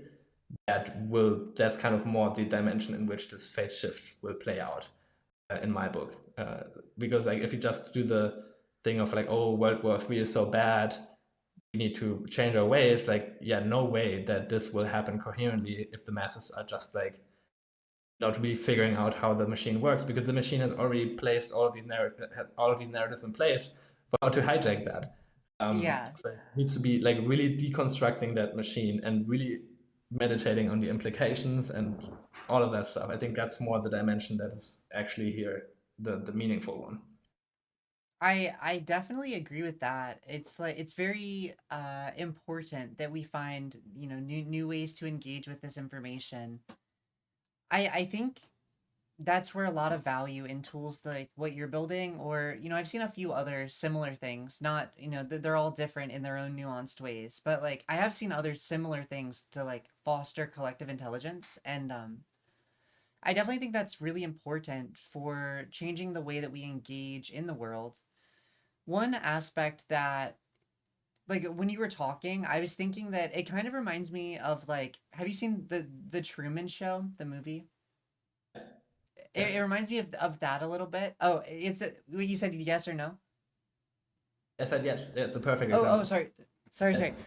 sorry. It almost reminds me of what you're speaking of with, like, these, like, constructed realities, right? And then, like, you start to notice, like, little things don't add up, and then you're, like, digging deeper for truth. And I think for average people, I think that's where a lot of the desire for conspiracy theories comes from. To, like, think about, like, what are the elites doing in these back rooms, right? Like, for some reason I have this one stuck in my head of, like, that video. I don't know if it was true or not. It could have been, like, a fake video, but it's like a bunch of high level government officials in a circle around this, like, statue of, like, a bull or something. And it's like people are interested in these things. They feel a desire to know, like, what these inner circles are doing, because they recognize, like you said, humans are not dumb. They know how to, like, engage with this system. Yeah. And they recognize, like, there are inner levels, outer levels. What do these people believe? What ways are they weird? What ways are they different that are, like, impacting the rest of us? And anyways, that's just a long-winded way of saying, like, I feel like technology like you're building will appeal to, like, truth seekers that historically have fallen into these, like, I'm not going to make any big claims, but I think a lot of conspiracy theories, or, like, these narrative chains you can find yourself deep into on the internet, I think a lot of them could be state driven, right? Like, if you develop these Sure. intellectual rabbit holes for people to spend their time in, and they Because stay stuck on fake news and not real news, like, that's good for these systems that exist. It's not good for us as people, but it is good for the system. yeah. Um, anyways, long story short, it would be really interesting to see the relationship between people who historically fall into conspiracy theory type dynamics, and, like, the way that they can now build collective truth seeking moving forward with Hmm. tools like yours, etc., etc. Yeah, that's actually explicitly one of the use cases that I'm actually excited about, because I don't think conspiracy theories are the problem. It's bad conspiracy theories and sloppy conspiracy theories that are a problem. Yeah, CIA is manufactured conspiracy theories. yeah, the CIA and every police officer and every investigative journalist, this is technically true, they are conspiracy theorists. This is an accurate description. I invite people that hear this to observe their body somatically. How are you feeling when that term comes up? It's totally fine. It's an accurate technical term. Conspirare means to breathe together. Every form of collaboration and coordination, every startup is a conspiracy. It's just like we have to heal that propaganda term. Like, it's totally fine to do that. What I'm actually seeing, what the problem is of the truth seeker crowd, that first of all, stop defending yourself for being a conspiracy theorist. It's totally fine to be one. Like, just use it properly, the term, and nearly everyone is one technically, and you recognize it's a propaganda term because Yeah. of that. And then, but the problem is, Tyson Caputa, actually, in his book Sand Talk, which was one of the major influences on my work, is actually one of the Sand Talk symbols, which are like these symbols that carry these indigenous stories and wisdoms in them, was like two circles connected by a larger one that represented theory and practice, their relationship. They need to feed into each other. If you only do theory and never practice, you will kind of lose track of reality and like lose yourself in these abstractions. So I would say that the problem with conspiracy theory culture, whatever you want to say, is that the practice is missing. Because if you speculate all day long what's happening, but you never do anything with it, you just get trapped in this weird lore that totally will be full of engineered distortions to push your buttons and whatever. So I'm advocating for applied conspiracy theory. Like, if there is anything to that, to Nikola Tesla building, having a different type of physics than the Maxwell equations and claiming things that, like, if there's anything to that, I was told very strongly that all people are crazy that think that when I study physics. I bought it. Yeah. There actually is something to that, rather than saying, oh, the elites don't want us to have it. Like, yeah, ooh, like, biosphere is about to collapse. Like, let's get to work. Like, this is important. Let's apply this knowledge. And then suddenly it shifts the entire stance to it, because it's like, no longer are you just trying to convince people that you're not crazy. Just like, why are you even doing that? Like, by that, you're kind of affirming that you are first, and then you try to defend that. Like, Because then you're on the defensive, and they're like, "You're a conspiracy theorist. You're crazy," and you're like, "No, I'm not. Please stop." But like, don't even be put in that position in the first place. Yeah, and I'm really sensitive to how people use language, because I see that in like big podcast people are like, they're starting to come into this topic, and then they're like taking a little breath and saying, "This is not a conspiracy," and then they make this case, and I'm like, "What are you saying? You're literally saying it's not a conspiracy, and then you talk about a conspiracy." We're all breathing together, aren't we? I feel like we're all breathing together on this podcast. Yeah, Oh my exactly. gosh. And so yeah, but there are these pathologies that people slip into that are completely understandable. Like, it's not easy to navigate that space, but there's a lot of time and energy being wasted, and a lot of conflict being brewed, and communication, like meaningful communication, being prevented from happening, because people, I don't think, have the right relationship with that modality. Like, I like to call it the strange horizon.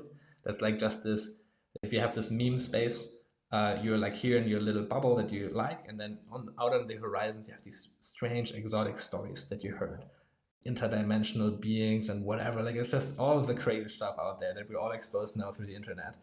um, but I like to call it a strange horizon, indicating that like these stories are so far out there that they're so hard to believe. But the property of that thing is that if there's only 1% of that true, or less, a percent of a percent that true, that changes the entire story. It doesn't matter if all devices out there that claim to produce free energy are fake. If one of them works, that changes our understanding of the entire cosmos and of our real problems and limitations and all of that stuff.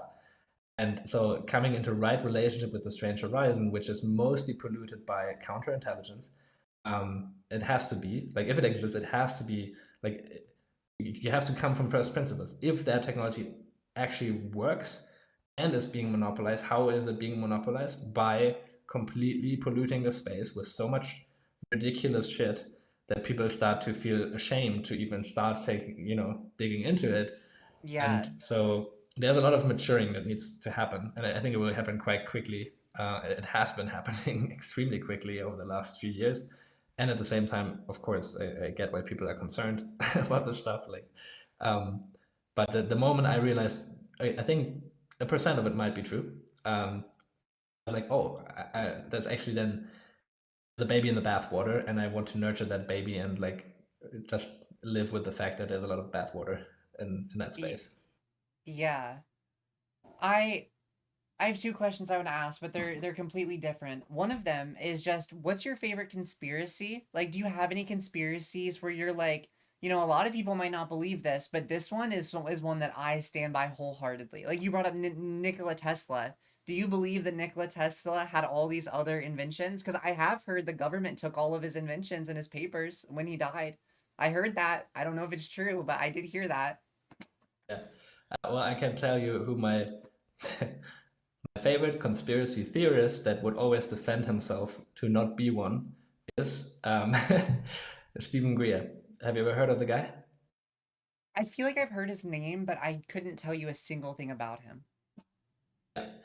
I can guarantee you that if you, I don't know if he ever has any piece of content out there where he just lays out his full story, but I've been listening to many talks and interviews and stuff like that. You just get the facts about his life. You either dismiss him as completely crazy and nothing he says is true, and he has your undivided attention for like the rest of your life. Because if anything of what he says is true, and I think it is, he's the most interesting and courageous man on the planet. And yeah, basically, I don't have a favorite conspiracy theory. My favorite conspiracy is Game B, by the way, because that is what it is. A love-based conspiracy, not a fear-based one. Um, my Yeah, but the thing is, what I learned about the Strange Horizon is you cannot make sense of it in isolation.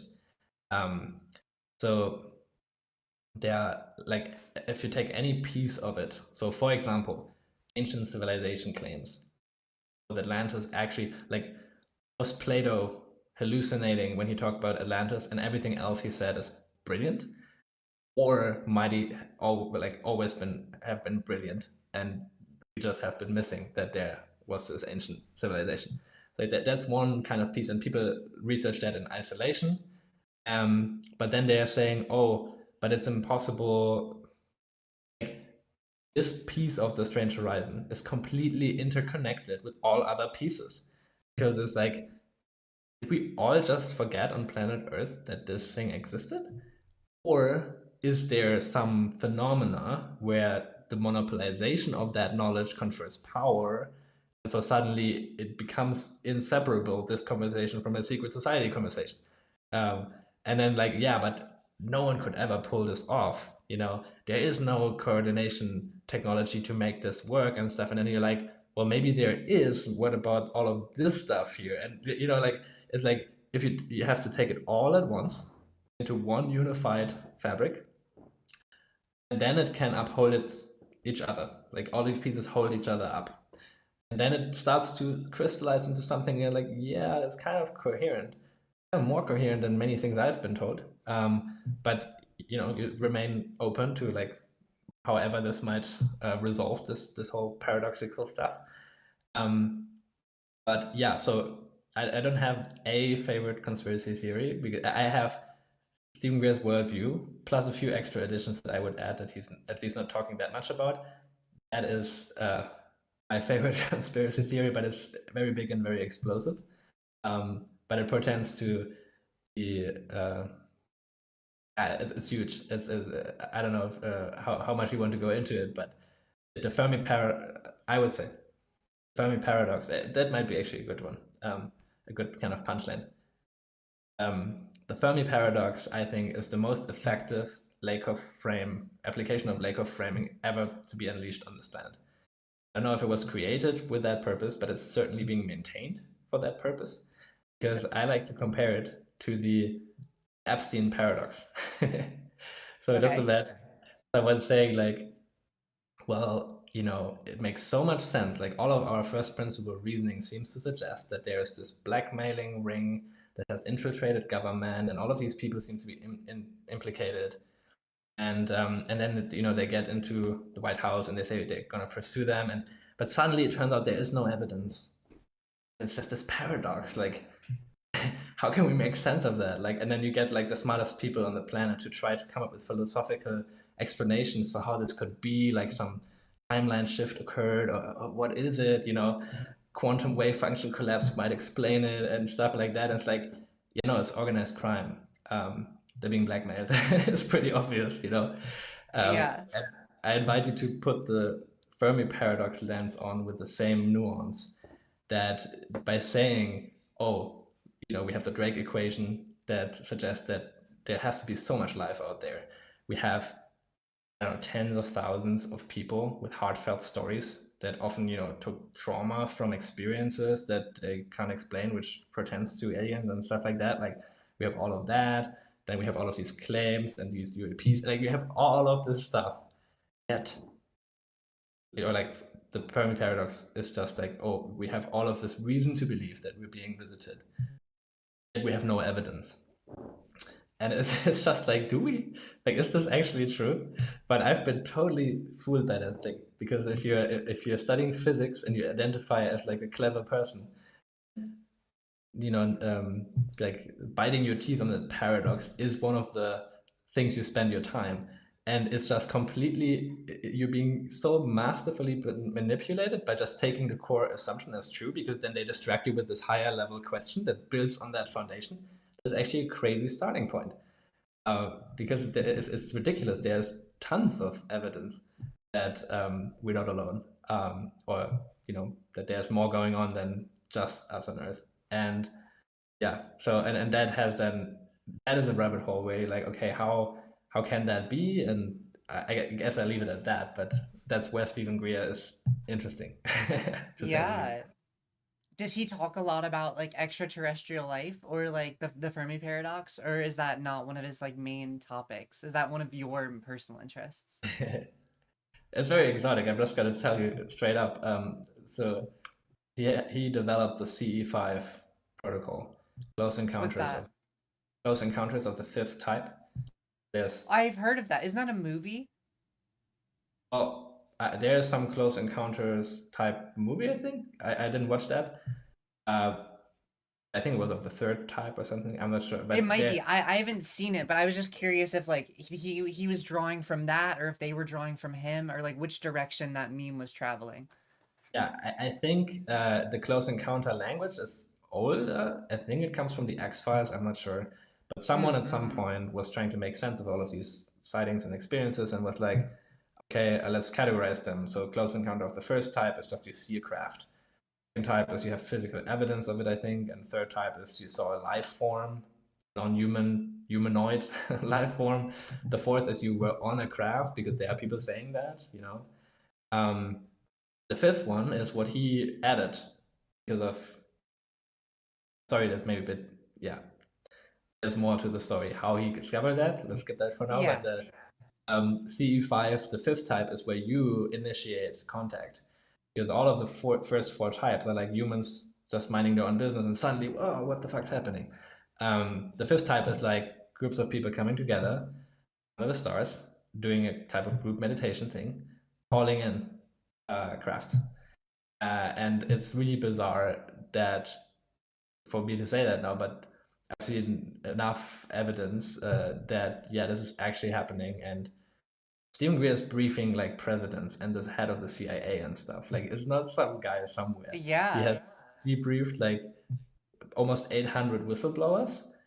Everyone else in the UFO kind of community, most of them just read books, you know, and that's kind of it. And then they talk to some people with some stories. Greer is literally like a completely different beast in that sense. And yeah, he actually does diplomatic work on behalf of planet Earth that is still trapped in the Fermi paradox Lakoff frame. And then there's this other side of the story. And I invite people just to dive in and see how, if that resonates. You don't have to believe anything I say. But the what happens in the void, in the ignorance of a whole planet that is trapped in the Fermi paradox Lakoff frame, are all of us trapped? Probably not, because there's some that are keeping that meme up, right?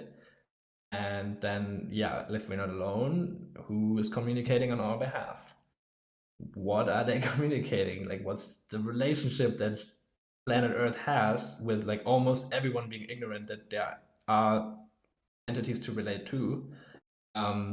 So he's trying to balance that equation with some peaceful, loving outreach, because the other side is not that loving. So that's kind of, there are some crazier things, but this is like pretty much like how crazy it gets. And yeah, and everything else what you said, like Nikola Tesla stuff, and how organized crime plays into all of that, and like you can watch some of his documentaries, and like it's crazy. Like just go through his YouTube channel and see the type of approach he takes, the type of people he interviews. It's not some guy with some webcam somewhere. It's like literally, oh, here's this. I want to make that term, like the senator that looked into that, and then they did the Yeah, yeah, FOIA yeah. request, and then they discovered that this department that apparently doesn't exist does exist, and like it's just, yeah, you can just check the vibe. Like, this is really serious stuff, and Yeah. he's working like with military people and stuff. It's not this archetype of this sad, lonely uncle sitting in his basement with a tinfoil hat, being lost in some Facebook group. I guess you can find that. You can always find that. But this is being maintained. This is the thing you're being scared to be once you start to take this stuff seriously. There are people that are extremely loving, intelligent, brave, healthy, you know, all of that stuff, that are at the frontier of this, and you would be so inspired to be like them. That's a very dangerous thing to spill out to the masses if you're trying to not have that happen. So yeah, that was for me a big shift, like realizing like, oh, how much I was limiting my own curiosity out of fear of looking like something that I got on a screen. Like these memes, the starter pack memes. Do you know those? Like just basically Yeah, being trained to judge. This is highly refined military level mind control stuff. And these things are in your subconscious, and they make you scared to take stuff like that seriously. So yeah. It's definitely an interesting dynamic between like people that are truth seeking and then governments that have like an incentive to keep things secret, and like the interplay between the two. Um, because what's your I feel like favorite? there's a, I'm sorry, what? What's your favorite conspiracy theory? That's a tough one. I'm honestly not sure. I think an issue that I have is I'm very open-minded. I grew up in like a dynamic where not all of my family was very into conspiracies, but certain very influential people in my family were like very into conspiracy theories. So like I grew up since a kid hearing like the US government's lying to you, like a lot of positive aspects about various other countries and a lot of negative aspects about a lot of things America does and a lot of things that like the systems that we find ourselves in are doing. And then like I get older and like a lot of the things would be like GMOs. They would talk about GMOs, they would talk about like um psyops, they would talk about all of these things that are normatively denied, right? And I also had this kind of like inter-family conflict. It sounds like yours was about immigration. Mine was because people thought this individual was just like crazy, right? But then like I get older and like more things come out and like I'm learning, and it turns out there are some issues with the fact that there's like two or three companies that control our food supply, and they make it so that we can't grow our own food. Like there's no seeds in a lot of these stuff. And it's like, oh, that's the GMOs that they were talking about. And like, I guess my point is, I don't necessarily, I think I also don't really have a favorite conspiracy. I just have like a very open mindedness to information that other people call conspiratorial, if that makes sense. Yeah, which is very healthy. Because stories are not dangerous, They like you can let them in, you don't have to act on them. You can try them out, consider them. If they're not coherent, they will be replaced by something more coherent eventually. Like the universe is on your side if you like surrender into that flow. That's kind of my take on it. Yeah, except I was reading this thing on Twitter the other day, and it was talking about how like humans are not type sensitive. So even if you are like adopting these ideas into yourself, to try them on to like see how they feel, if you end up like adopting too many positions too fast, you can end up like becoming this psyop that was like laid out, this like manufactured narrative. You can end Mm. up like but you can end up becoming the thing that you're trying to avoid by like trying it on for size. And then it's like, oh, now I'm like stuck in it because my brain didn't recognize that like I was holding this information to see how I feel about it. I don't actually believe it. But now you've like built this whole new web of like connections and like developments. And then like I don't know. I guess that's the anti-conspiratorial chain of thinking.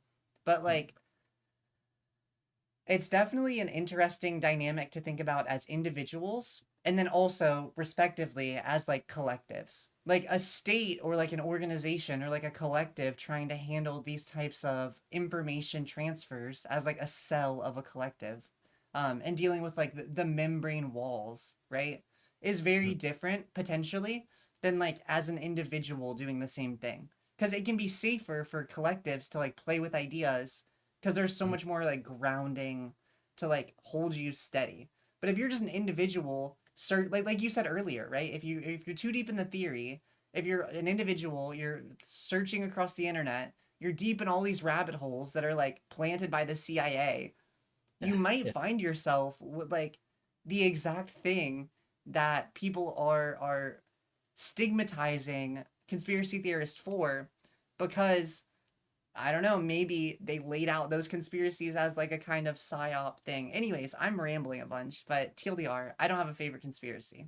But it makes total sense. And like the name of the project I'm working on, Project Liminality. like that term liminality is so fascinating to me. And I don't know, like, I don't know what, there is no official definition because that's an illusion, but like one definition that I heard there's this other term called metis, ancient Greek concept, I think, which I heard someone explain as being grounded in groundlessness. And I was like, that's kind of what liminality means to me. I guess the liminal mind, because the liminal mind is totally at peace and feels, held in that liminal space that is deeper than or prior to worldviews. And in that space, you can play with worldviews because you can dare not to be in one for a moment and just look at two different ones. Like there is something in you, like the fact that you can take different perspectives means that there's something in you that is deeper than perspectives itself. You can actually ground into that, and that's where the whole fear love thing comes in again. Because I would actually say right now, this might sound strange it would have sounded strange to myself 5 years ago, but I would say actually these enlightened masters and mystics, Jesus Christ, for example, I would say is the hyper extreme version of a liminal mind. So that's where the spiritual stuff comes in, to the memetic, like just the intellectual stuff and the spiritual stuff, you can't separate it, because if you are afraid of reality, which in Christian language you can express that you're afraid of God or something like that, like you're afraid that the moment you lose control, you get crucified, of expressing it. Yeah. You will just not be able to cross these valleys to reach higher peaks. It's impossible. Too scared to do it. And your cognition is literally like that's really funny to reflect on, like just how impaired your intelligence and cognition becomes when you're afraid. I don't know if you ever had that, but if you're talking to someone and you, for some reason, I don't know, maybe talking to a girl you really like or something like that, and suddenly you get afraid and you say absolute nonsense, It's like, it's not like you're stupid. You're afraid in that moment. And you completely like lose your ability to navigate reality or a conversation at that moment. That's actually a super important piece of the puzzle, because some stuff, if you look back historically, you're like, how the fuck could they get away with that? Like, how could people not see through that? There's some obvious glitches in that matrix that has been constructed about this event or something like that. It's like, yeah, because they all were shit scared, Like they were completely in that lizard brain thing that is not able to even, say like, yeah, solve the most basic problems and stuff like that. And so yeah, like the really like grounding in the groundlessness, which I think is this really grounding in love fundamentally. I don't mean the chemical reaction that gets animals to reproduce. I mean like the metaphysical, like mystical version of what love is. Like grounding really in that is, without that you cannot navigate this space, and you would certainly be trapped in one of these decoys that has been set up, because they were expecting you to go there. Yeah, so I think it's an interesting thing where the head-heart coherence comes in. If you're heartless, you will be fooled. Full stop. Like, do you have such an asymmetric starting position? You've been born into a memetic caste that has almost no clue of what's going on relative to these other castes. Just a dude or a girl, whatever. Like you're not able, like you're just you. Like, how are you gonna outsmart this global crazy intelligence machine? That's not how it works. But the heart intelligence actually is the key, in my opinion, to it all. Like, first of all, because you can be grounded in groundlessness when you do that, and you can keep your intelligence while putting away this life raft thing that you have been building, your worldview that kept you safe from this dangerous world. You can put that away and still be coherent and intelligent. And also, the super important thing is, all these theories and these stories, not like they exist in a vacuum. If trauma-based mind control and like ritual abuse type stuff actually is real, there will be people that have been like going through that. And yeah, this is pretty intense stuff. Like, don't go there lightly, but if you're interested in that, there are podcasts of people that describe that, and I invite you to just put their heart into yours and really see if you can fully dismiss what they're saying. And so if your heart is closed and you're just like this, I don't know, this purely intellectual, data-driven mode of sense making, you will not be able to take it seriously. You don't want to. It's so you don't want this to be real. But you can actually open your heart and be like, oh my God, this brother or sister of mine, in the human family went through shit that I couldn't have imagined that even happens on this planet. And I love them too much to just dismiss them and like stab them even more by calling them crazy. So yeah, like open-mindedness and open-heartedness are inseparable, I would say. Yeah. And just like on that anecdote of like listening to a podcast about these like ritual abuse, which just to make sure I'm on the same page, you're talking about like the creation of like systems. I have looked into like ritual abuse for the purpose of like making DID systems. Not I haven't looked into it from like a operator perspective. I've looked into it from like I've heard stories, I've researched into it, etc. But that's what you're kind of referring to. Associative identity disorder, like the engineering of yeah, MK Ultra stuff. Yeah, through like ritualized abuse. Yeah. Cool stuff, and yeah, like the trauma-based mind control. That was what I was referencing earlier. Like, which is the crazy stuff is that it's not like there are some the people in that space, they call it singletons and multiples. We are all singletons. We don't know what it's like to have a split personality in that extreme case. It's not like singletons are programming multiples. It's like multiples are programming multiples, which is this crazy stuff. Like it's not like it's pure insanity that like holding each other up in that way. That's what I'm referring to. Yeah, no, it definitely is extremely strange. But the reason I was just like tying it back was that it feels like a lot of people are focused too much on the like static facts of a dynamic rather than the like way that those facts play in like a wider motion. Kind of like you were mentioning earlier with the like cylinder that can be a rectangle or it can be a circle. It feels like people are not actually trying to like rotate the shape. They just want to see a circle or they just want to see a rectangle. Anyways, I was just kind of like you had mentioned somebody that watches a podcast like that and just is like, I don't want this to be true, so I choose not to believe it. Rather than like letting rather than letting the shape rotate a little to like give you a glimpse of that like new higher dimension. Anyways, I did have technically two more questions, but I don't want to hold you too much longer. We've been talking for over 2 hours, so I feel bad. But I feel like that. I was curious. Have you ever heard of spiral dynamics? So just for anybody unfamiliar, yesterday in ORI, somebody gave a little talk about this, so it's fresh on my mind. But there were basically two layers of like existence where you're at like an integrative layer, like a yellow or the teal. I think it was teal at the top, and you're like trying to build systems together. You're like recognizing this like interconnectivity. Whereas in the lower systems, this like L1 systems, you're appealing to various aspects of your like individual identity and your individual security.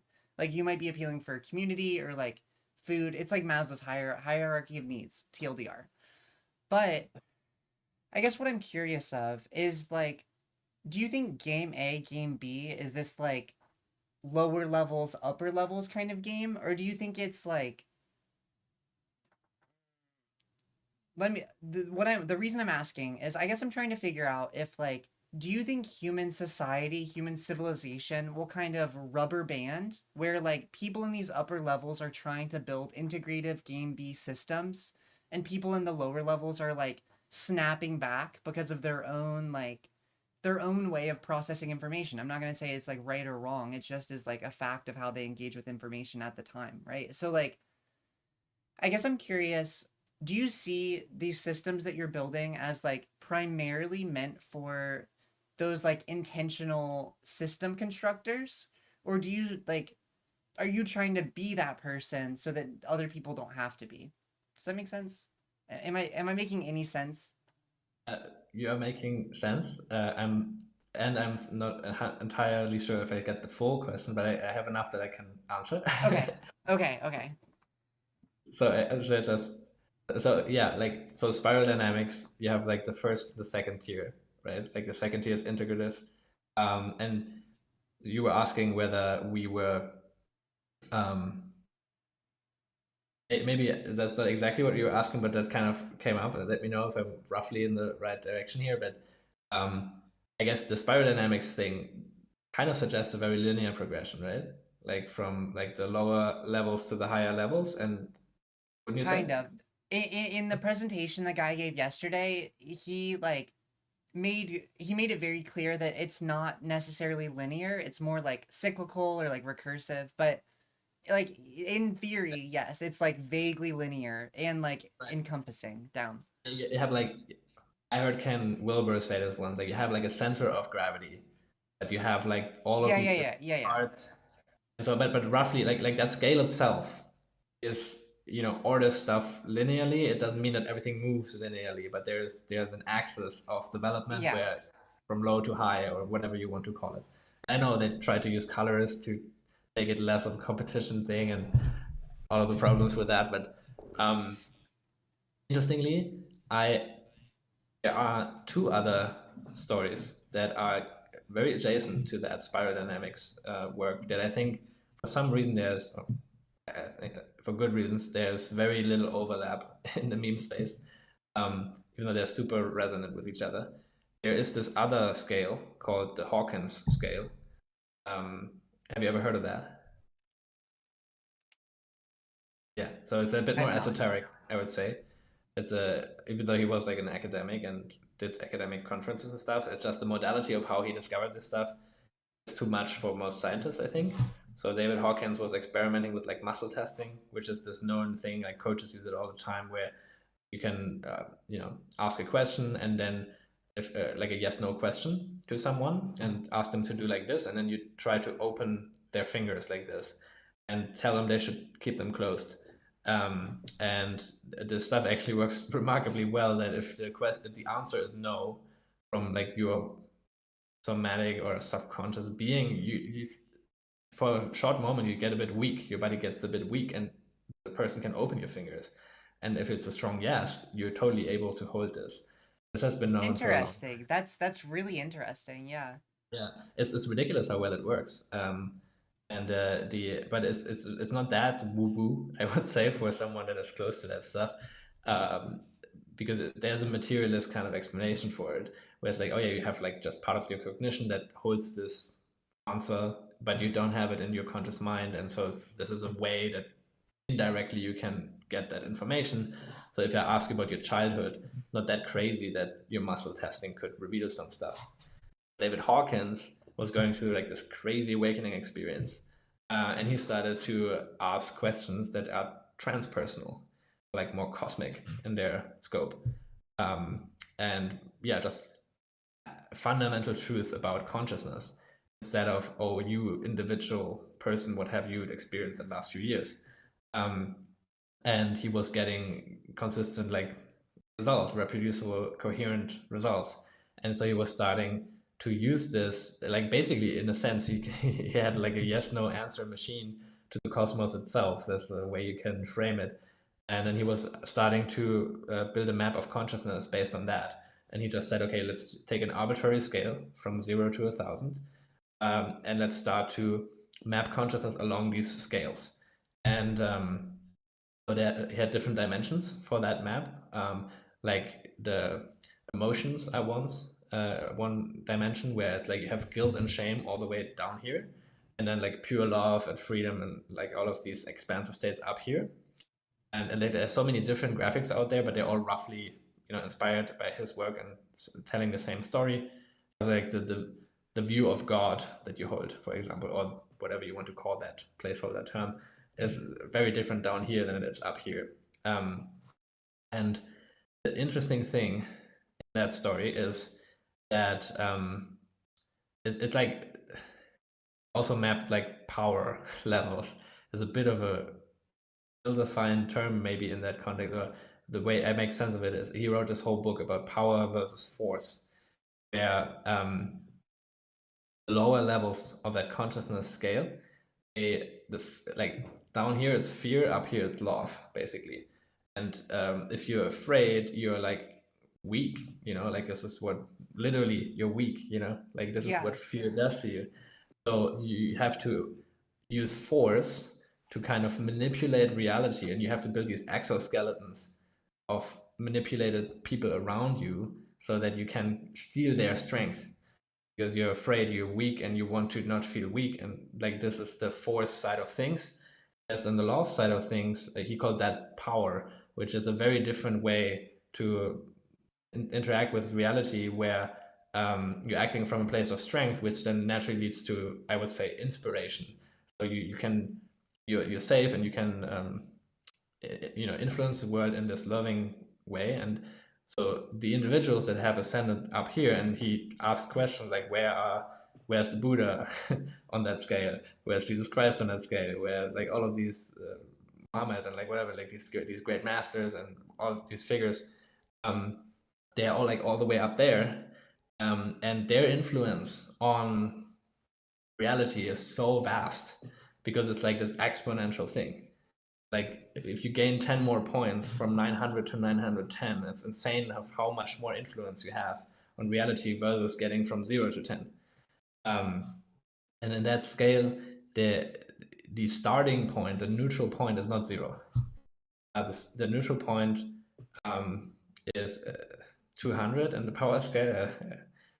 I need to Yeah. explore stuff more, like to really tell you why exactly, but middle point is like that, and that is the state. Some people map it as boredom, which I find super interesting. That's the neutral state. If you're bored, you're like not polarizing in either direction. But then like moving up, the first step towards love is courage, which I just love. Like that this is like the initial movement that propels you upwards.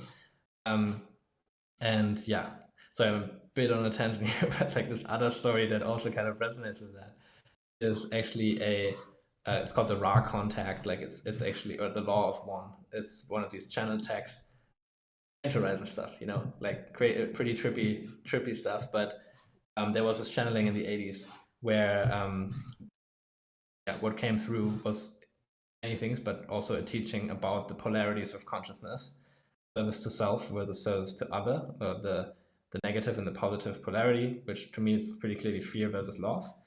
And there, again, the idea is that a species on the planet starts in this neutral middle point, basically, the kind of innocent thing. You evolve out of your animal nature into more and more a kind of conscious, reflective being that has like a concept of self, and then you start to ask like, what is my nature?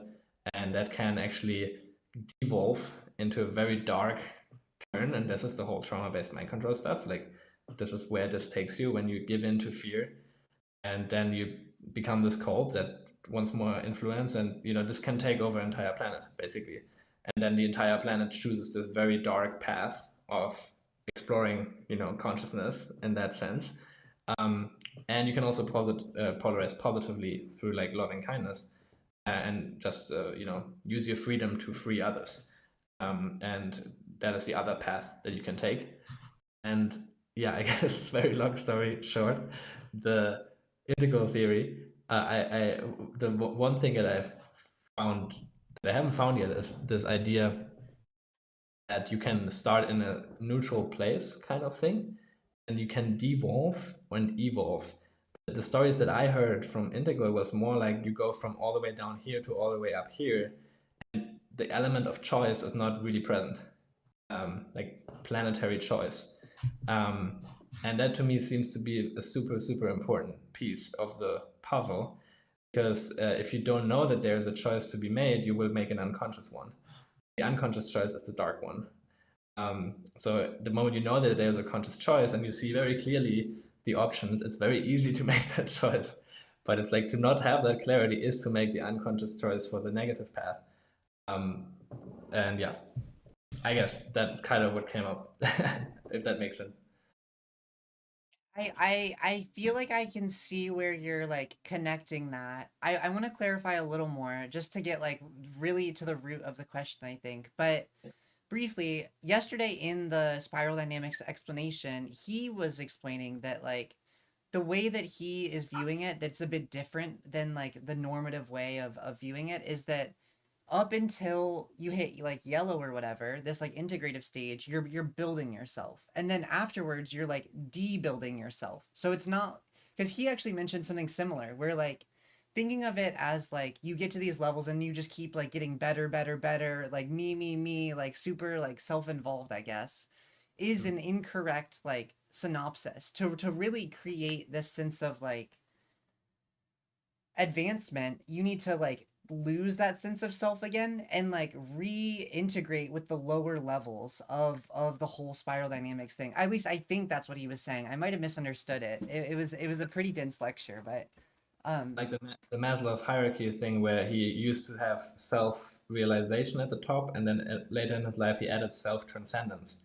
That kind of congruent with what you're saying. That like first you individuate and you become more and more of this individual being, build your character, personality. You then reach the point where you transcend all of that, and you need the full journey. Is that kind of what you're saying? yeah, and he kind of explained it as like the West is focused on building these sense of selves, these individuals, and then the East is focused on like removing this sense of self and like finding integration as collectives, I guess. That was like my takeaway. I don't know if those were his exact words, but Hmm. That makes I sense. think I think that what the question I'm really trying to get at is that like, and this is not necessarily just about your project. This is just the way it feels like this whole realm of projects is. There's a lot of people who are advantaged memetically for whatever reason. You know, they're in the technology field, they're in these extremely spiritual fields. They're very like deep in their education and they're like learning of all these things, right? So I guess one like, and maybe this is just like a thought and not necessarily a question, but like when I hear you talking about like these retreats you go to, or when I see other people talk about retreats or conferences, and I like look at who's attending, it feels very like there's specific niches that like you see again and again, and it seems like they're generally more privileged people, which I'm not saying is a bad thing. I'm just saying like you mentioned yourself, there's not really examples of like indigenous led software development um, currently, and that's why you're trying to like build this thing. But the long story of what I'm trying to get at is that like so many people that are focused on this are like focused on this from the sense of holistic togetherness. It feels like they're like focused on it from this sense of like I feel like I'm not my own person necessarily. I'm like a part of this like spiritual collective, this like future current of like the way that these things happen. And like I guess maybe I don't know how to phrase it. I guess what I'm trying to like go towards is like what am I trying to go towards? I'm trying to ask technology built from the perspective or like the vantage point of these people that are seeing this like higher holisticness. I guess I'm curious how you kind of would address all of these different frameworks. It doesn't necessarily have to be like spiral dynamics specifically, but like this idea of like individual spiritual development that like may or may not lead into collective development, or collective development that may or may not lead into like individual development. How do these things kind of interact with the differing levels of people? Like on your dream node network, how do people at negative or sorry, how do people at 0 interact with people at 800, right? To use that other reference. Or like does that make any sense? Like that's kind of what I was leaning towards, and that's why I brought up spiral dynamics of like these relationships between the different levels. But I think any framework of like development can kind of work Right, for this question that I'm asking. right, yeah, um, yeah. That makes a lot of sense. And the let's see. Um, so Ken Wilber talked about this idea of the conveyor belt, that like all of the world religions at their core and at their highest expression, they never conflict. Mystics don't fight. It's a ridiculous Yeah. notion. Um, the lower distorted interpretations of that, which often are machine-like constructions from traumatized people trying to control people kind of thing, a conflict. And so how do you move people up that level of expression of That's exactly what I'm asking, is like, right. you know, everybody's in this web. How are people moving? Or are like people getting dragged down in the quest to drag other people up? Yeah, exactly. And so the thing is that the it's both, I would say, like this is saying that you're kind of the average of the 5 people that you spend most time with. That's apparently remarkably accurate, like more accurate than you would think. So the people you hang with is super influential on your development. But then also, of course, the stories that you engage with, that you take seriously and know about and all of that stuff. And so one way you cannot do it is with like moving people up the stack is to create a centralized institution and like a centralized authority that measures from a distance where people are at and then enforces stuff onto them how they should, evolve. Like Because a church, for example, just as like an for example of example, like the centralized institution. yeah, or even like a social credit score type Yeah, approach to, yeah. oh, let's just use integral theory with social credit scores or something like that. Like that, this is a very bad idea. And clearly a mystic would never say that. Like, and yeah. So I guess what I'm trying to get at is you need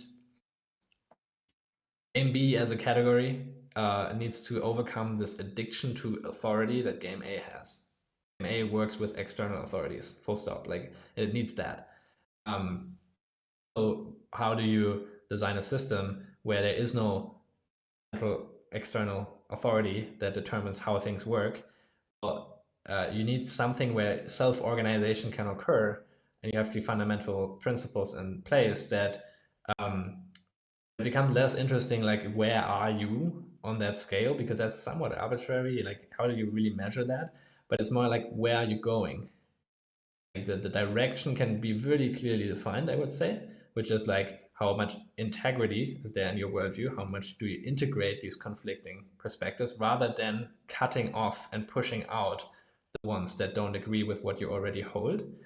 And so this is what the interbrain is trying to catalyze, this coherence beacon thing that I was saying earlier, that basically worldview is full of conflicts that you don't even realize because you don't meditate on that all day. But as a collective, we can start to discover, oh, this and this together resolves the paradox if you put it together like this. And you don't have to place that in an absolute sense on like, oh, this was 750, now it's 760 on that scale. Like that idea Yeah. is now that much better. Like this is meaningless, I would say.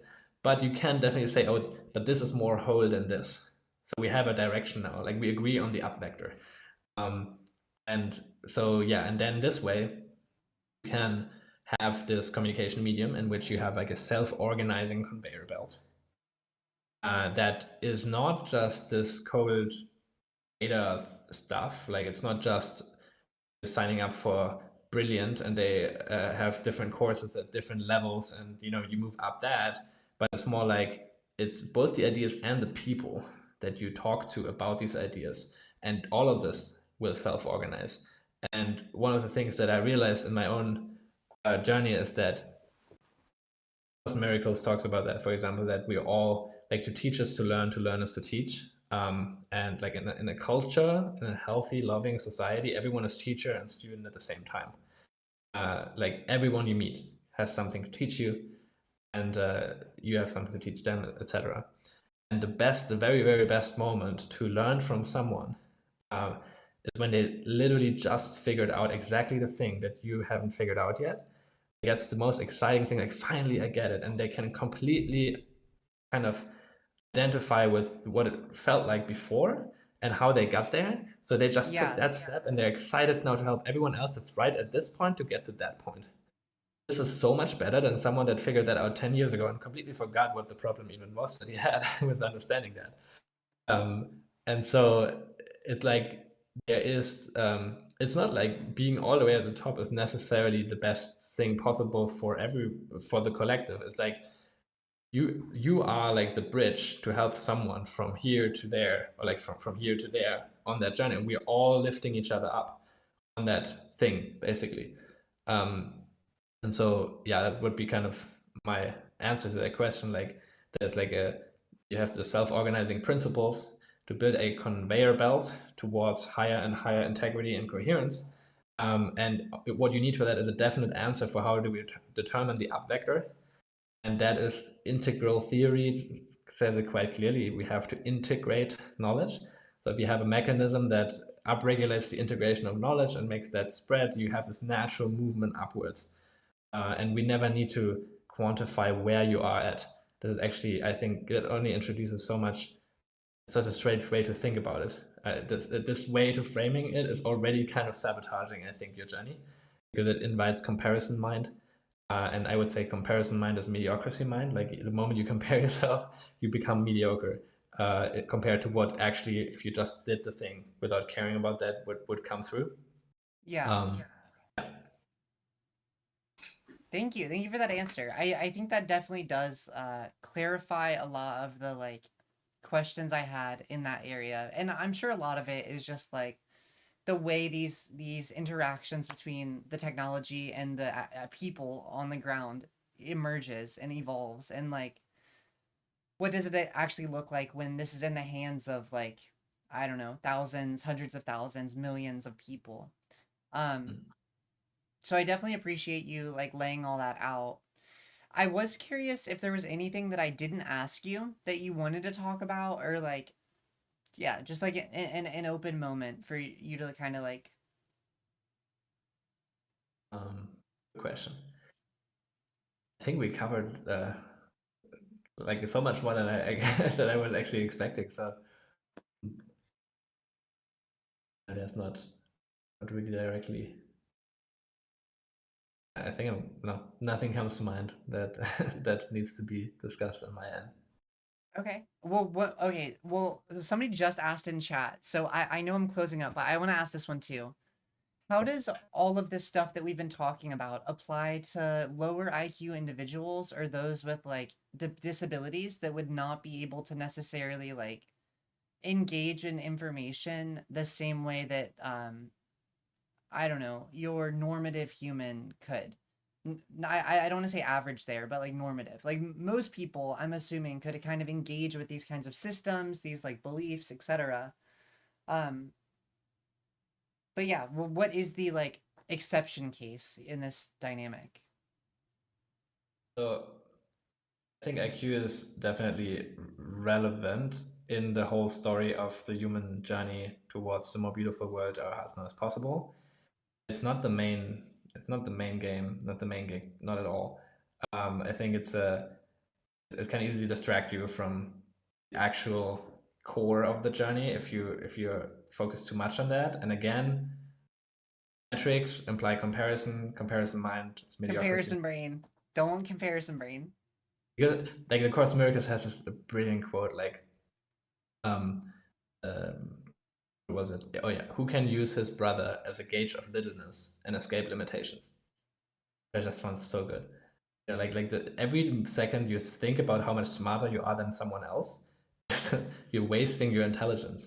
That's precisely what's happening, and you're like missing out on going to heights that evade quantification, basically. Yeah. And Walter Russell, another one of the influences of mine, like the mentor of Nikola Tesla, Walter Russell, like fascinating guy. He said also like mediocrity is self-inflicted, genius is self-bestowed. Like he was all about that stuff. So that's just like where this phrase came from that I shared just now. Yeah, like, but of course, IQ is, it's relevant, it's meaningful, it's consequential. Yeah. I'm not trying to put that away. It's just like, it's not I wouldn't put it on the main throne. It's more of a servant to some other story. I think that other story is so much more about heart intelligence.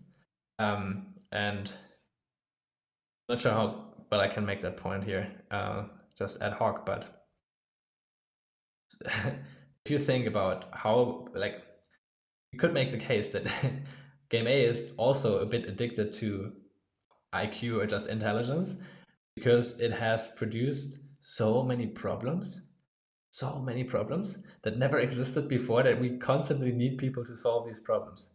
And like, relative to the problems existing, IQ is important to, you know, fix them. But then the question is, what is it that would allow us to not even create these problems in the first place?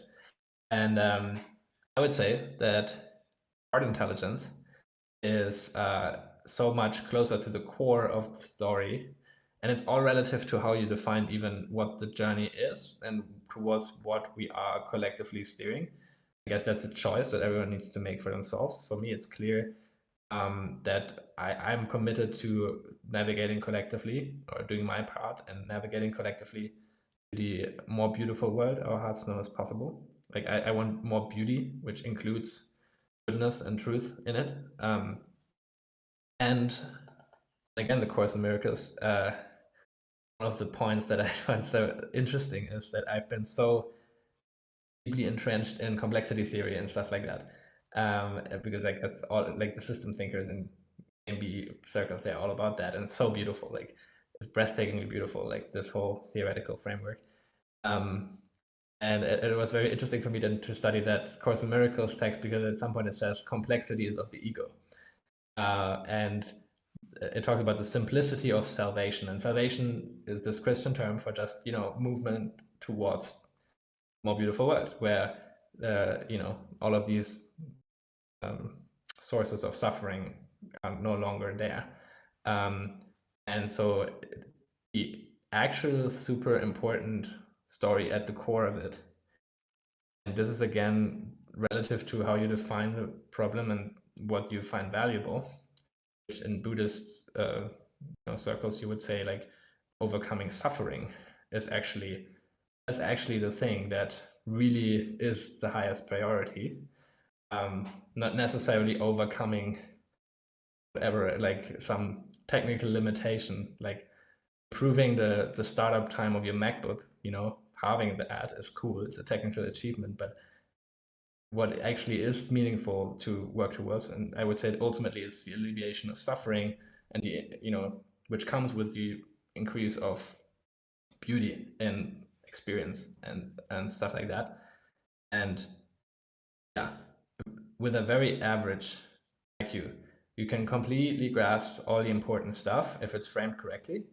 And I think the whole fear loss stuff, and then this feminine masculine metaphysical underpinning of the relative plane, is actually remarkably simple. It requires a different type of flexibility, that sometimes where even a high IQ can be like a hindrance, because you have to kind of fluidly kind of feel into stuff and do kind of the thing that often you dismiss as woo-woo and like Yeah. ambiguity stuff that spiritual people do. But at least for me, it's like the really important truth, capital T truth about reality. My grandma can totally get them. I have to say that at a place where I'm not trying. I never tried to really talk to her about this stuff, but Yeah. yeah, yeah. It's. I'm not sure how well I'm making this point, but what I'm trying to get to is, like, to be a more loving human being is to participate in the journey towards a more beautiful world, and this is important. And then basically, yeah, like those of us that have the cognitive capacity to understand this incredibly complicated machine that has been growing on this planet and making sense of it and finding the strategies and stuff. Like, this is such a blessing to be able to offer that service. But it's like, it's a means to an end. It's not the end. Like, IQ is not the end, and by no means does everyone need to understand complexity theory to be to participate in this and benefit from this. Yeah, so I don't know. I feel, yes, I feel honored to be able, like many here in this room probably, to be able to make sense of stuff like that, but recognizing there are so many different dimensions of this collective journey, and I would say the heart is at the core of it, and it's like, how can we move from fear to love collectively? Yeah. It's kind of what I'm interested in.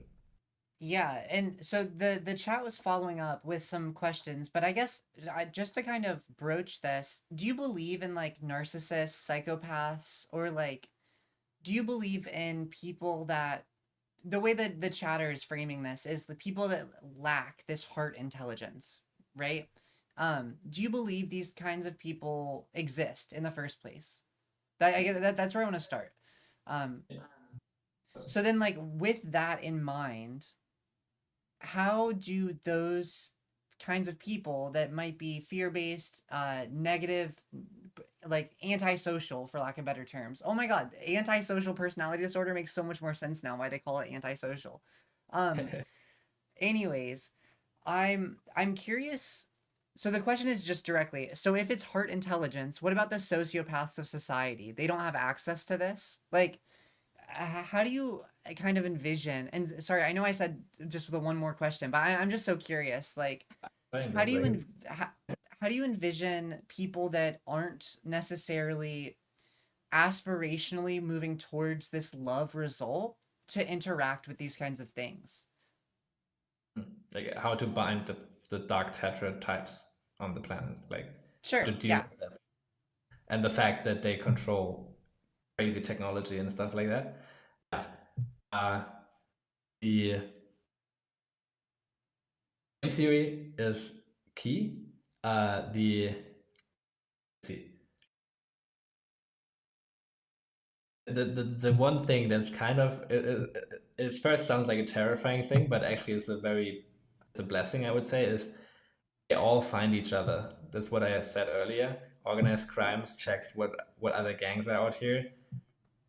Organized crime is one of the places where everyone needs to develop that, psychology to survive, Yeah. and it gets, and one point up front is I don't know and I don't fully care about whether some people have absolutely no obvious cause in this lifetime to be like that. I don't know, maybe it happens that some people are kind of born and in the perfect family, and for some reason they start torturing their family or something. I don't know. Yeah. I know for a fact that dark tetratypes can be bred by dark tetratypes. And this is very tangible. And again, what I was mentioning earlier. Um, it's interesting just to hear from people that escaped from some of these dark corners of the human family, describing kind of what they saw, what they learned. For people that are curious, Anneke Lucas is one of these people. Here's a podcast. Uh, Disclaimer: this is really intense stuff. Like, this is really intense stuff. But the yeah, people escaping from that system, I heard some of them say like a psychopath is not born a psychopath. A psychopath breed psychopath. We have in the public sphere, like you get mostly like these odd, I guess, this in-between space where you have like a roughly functioning society, and then some person becomes a psychopath surrounded by normal people that they manipulate. But I would say this is almost like, I have this picture in my mind where you have like you drop an ink blot into water and then it diffuses outwards, and we just see this perimeter where we have a few ink pigments in water. Like, oh, there are these psychopaths, these bad people, we should lock them up, and then we have a healthy society. A really dark ink blot where there's no water but only ink. That's the stuff we don't know about in the public. And that is these cult-like phenomena.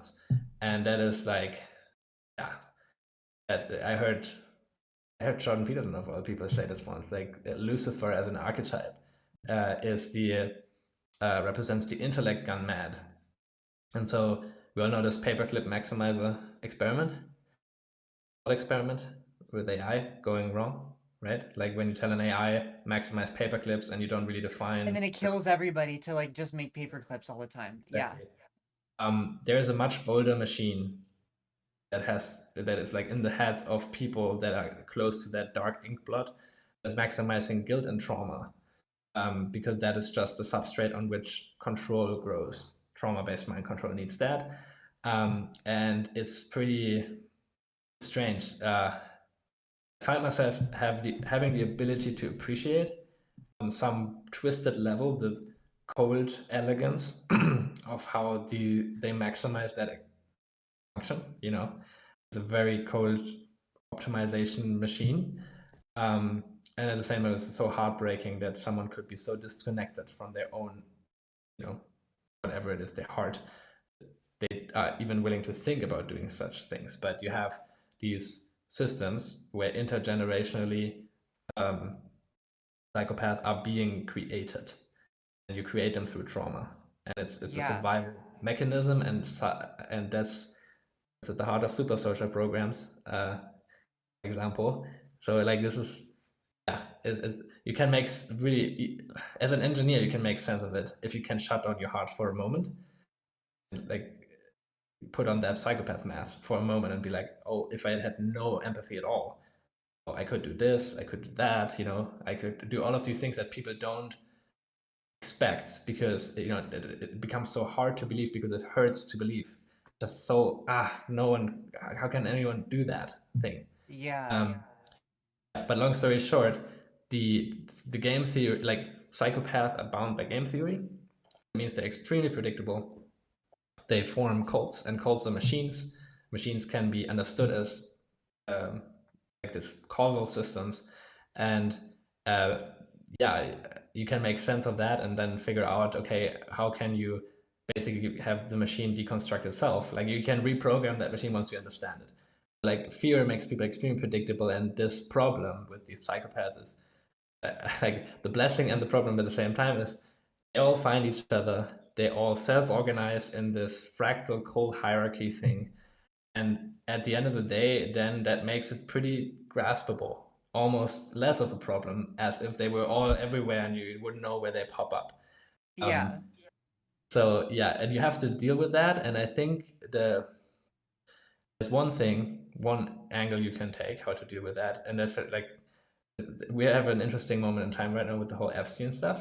I don't know. I don't really check what the mainstream vibe is. I don't know if that's even possible at this point because everything is AI slop. I feel like, but like to me, it seems pretty. At least you can easily steer the attention of people to the possibility that blackmail is what causes this 180 turn and stuff like that. And basically, here's a nice one actually.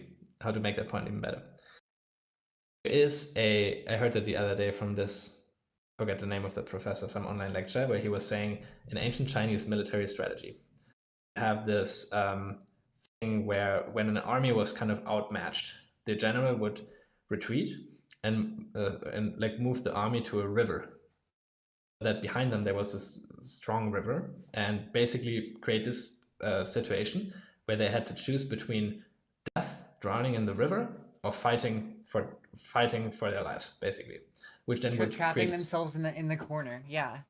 Exactly, and this would create this huge release of energy and this use artificial coherence, fear-based coherence, machine-like coherence, and that would amplify their ability and would sometimes shift the tide. And this machine that I was describing, that this gradient where in the center of it is all dark tetrad types, programmed multiples dark tetrad types that they don't even know that they have different personalities. It's really fucking crazy stuff. The way that they organize and keep certain secrets and stuff is basically to create a similar situation like that with the river, where it's like people get compromised doing such horrible things, and then that machine gives them a PR campaign to make them look very good in public, and then has all of the tapes that show how horrible they actually are, and creates this huge kind of like the tension between these two poles is how much control you have over these people, and you need to maximize that for that machine to be really solid and predictable. And I would say in that lecture, someone asked like, who is the river in that analogy? Like, what does the river represent? I would say the river is us, meaning the lower caste, or like the major caste, like the people that are ignorant of this stuff. Because now, or much more like 5 years ago, if some politician would suddenly, some video would be released, like officially in a press conference, showing them with like some underage girl or something much worse, everyone would be like, oh, how could they? And would judge them to death, basically, and they would lose everything. And that represents kind of the soldier being pushed into the river, you know? And there's actually just a very ignorant and immature population that doesn't understand that everyone in these power centers has much, much worse stuff on them. Otherwise, they wouldn't be let into certain positions. And there's some nuance there, but roughly that's a good rule of thumb. And if you have a population that suddenly wakes up to the fact how the machine actually works, and they wake up to the fact that, oh, they're all compromised by this machine, and I would have been too, because I now understand how these mechanisms work, how sinister this stuff is, and like how, what buttons are being pressed to get people into these positions, and they're born into stuff like that, like they're being abused from childhood often. Like it's pretty dark stuff. Once you have a population that understands that and grows up, and it's like, oh, this is just the reality of what's happening right now, but we can do much better. Like our nature is much more beautiful than this. This is a distortion of who we really are. You can create a river. It's basically a crowd of accusing fingers that is like deadly, like that the crowd of accusing fingers that people can be pushed into and like torn to pieces. That accusing finger becomes the helping hand, because we are like, oh, wait a minute. And this was big for me. Like, Anneke Lucas has a conversation with someone that went through the same program as Jeffrey Epstein did. Mm-hmm. And it was one of the hardest things I ever listened to. So just as a disclaimer, like, The same program, like the same like training you how to be a blackmailer. Like that's where my like idea on Jeffrey Epstein is like he blackmailed other people, but he also might have been blackmailed. But like that's generally like the dynamic that I kind of understand is like, yeah, that's part of it. But he also had multiple personalities, some of which were extremely smooth and like handsome and stuff. Others were complete sadist psychopath, because that were literally like personality pieces split off in traumatic events that hold so much pain. It's unimaginable how much pain these parts of his personality hold, and then that gets offloaded in these moments where the cameras are rolling to create footage to show how bad of a person he is. And it's like, once you see the entire thing, you don't judge it anymore, because you just understand it. Like, it's this machine, it's this horrible phenomenon that you just want healing. And seeing like this, I forget his name, Emma Markman, I'm not sure, like this guy that was going through the same, it's by far the one with the most clicks on her channel. That's how you can find it. But the guy was going through the same program, and it's so dark. Like, it's so hard to listen to from childhood on what that means, because maximizing trauma, like, that's just the abstract description of what that is. And then you're like, oh my god. Before, Jeffrey Epstein was just this cartoon character of an evil person. Depending on what research he did, I don't know, but and then you're like, your heart breaks open with compassion. Like, oh my god, I would have done exactly the same, potentially worse, when I was born into that stuff. And so suddenly, your accusing finger becomes the helping hand. You're like, I just want this to stop. Like, here, like, I want to help all of you out of this. What happens is this entire machine is held together by a sort of pressure, like metaphysical pressure or something like that, and it requires the judgment of the population. It requires all of us to project our judgments onto the tiniest transgressions, so that these insane transgressions that are actually going on would be judged so much harder, that people, game theoretically, are like, I have no choice. I need to fight to death. I need to do the Chinese military thing. I need to, just fight to death and keep on going with the program. Otherwise, I will drown in that river of judgment. So basically, we, the people, have all the power, because the moment we choose forgiveness over judgment, which leads to understanding, the entire machine falls apart. It requires us, basically.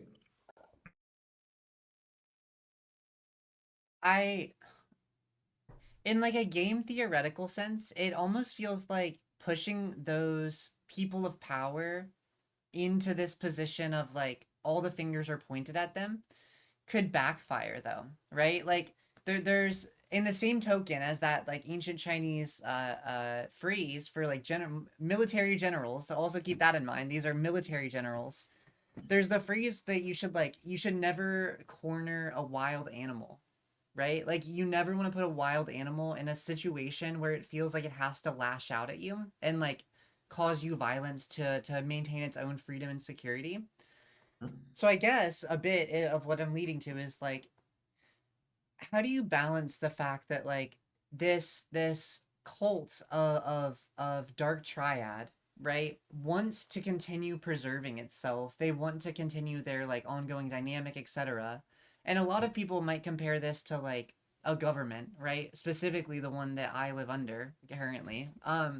But just some people, maybe not me, I'm not sure. But um I guess the question is like, how do you prevent those that hold a lot of the technological power, right? The ones that are the inner circle, the nucleus of this like system, this machine. How do you stop them? What? It's not, I'm asking the question wrong. It's not how do you stop them? How do you mitigate the fact that they do control these like narrative strings of like so much, and like maybe that is what you're just going to say is like the technology that you're building is like that solution. But even with that technology, there are still the like pre-existing institutions that are like everybody's fighting for their own survival, and they've just realized that like the way they survive best is like clustering, for lack of better terms, with other dark triads. Anyways, long story short, that is the long story short. Did the question come through, or do I need to keep talking? Sorry. I think so. I'll say something. You tell me if I'm connecting with your question. Okay. Yeah, like what I'm building is catalyzing that thing. But as I said earlier, in the next few years, I see a mass awakening, like a proper one, like a really like ambiguity goes away, and we have very clear certainty on stuff on the Stephen Greer type level that I was hinting at earlier as well. There's one, yeah. One thing that's important to know is that organized crime can infiltrate institutions. And of course, it will never, and that just means blackmailing someone at the top. That's it. Yeah. That's how you do it. You don't have to be that clever to do it. You don't have to be brave to do it. You have to be spineless and ruthless. That's it. And then if that bureaucracy works that way, we have, and there's very good evidence for that this happened. This happened like, when was it? In the 40s or so, with the head of the FBI being blackmailed by the what was it, Jewish mob and the Italian mafia or something like that. Like organized crime did like get control of the FBI, and this guy kept being head of the FBI for 3 decades. Just imagine what that means, like where we are at now when that happened so long ago. And interestingly, that was exactly the same time period in which Nikola Tesla's documents were confiscated by the FBI.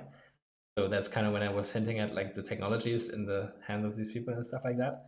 Yeah. But this entire thing works because of the ignorance of what's happening. And the FBI almost, I don't know FBI people actually, but I expect that most of them are super brave and I don't know, want to like bring safety to the world and whatever, and are willing to go into extreme situations so that others don't have to and stuff like that. It only takes a few at the top to be compromised for the entire thing to be compromised. But of course, you have to keep that facade up that by and large what they're doing is positive, and just like you play your hand in a good way. Because if everyone in the FBI is like, what the fuck's going on here?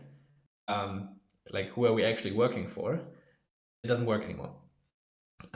So it's kind of like the Wizard of Oz has to play it safe so that the curtain doesn't get pulled back. And there is, for anyone who's interested, a person called Jake Barber. I discovered him through Stephen Greer, and there's really crazy stuff that's happening right now that did never happen before until now, which is like Stephen Greer has been shouting a long time that basically organized crime has taken control of these illegal projects, like these deep black unacknowledged special access programs that are working on exotic technologies and stuff like that. Not even the president knows about them, nor the CIA director, because they're like they're unconstitutional and stuff like that. But no one working in these programs knows that these programs are illegal. They are, they go to the military and then they get invitations because they're so they have these abilities or whatever, and like they're being good students in the school system kind of thing. Suddenly they get into a different classroom. They're so special because only a few people can go there, and they're the best and the brightest and stuff.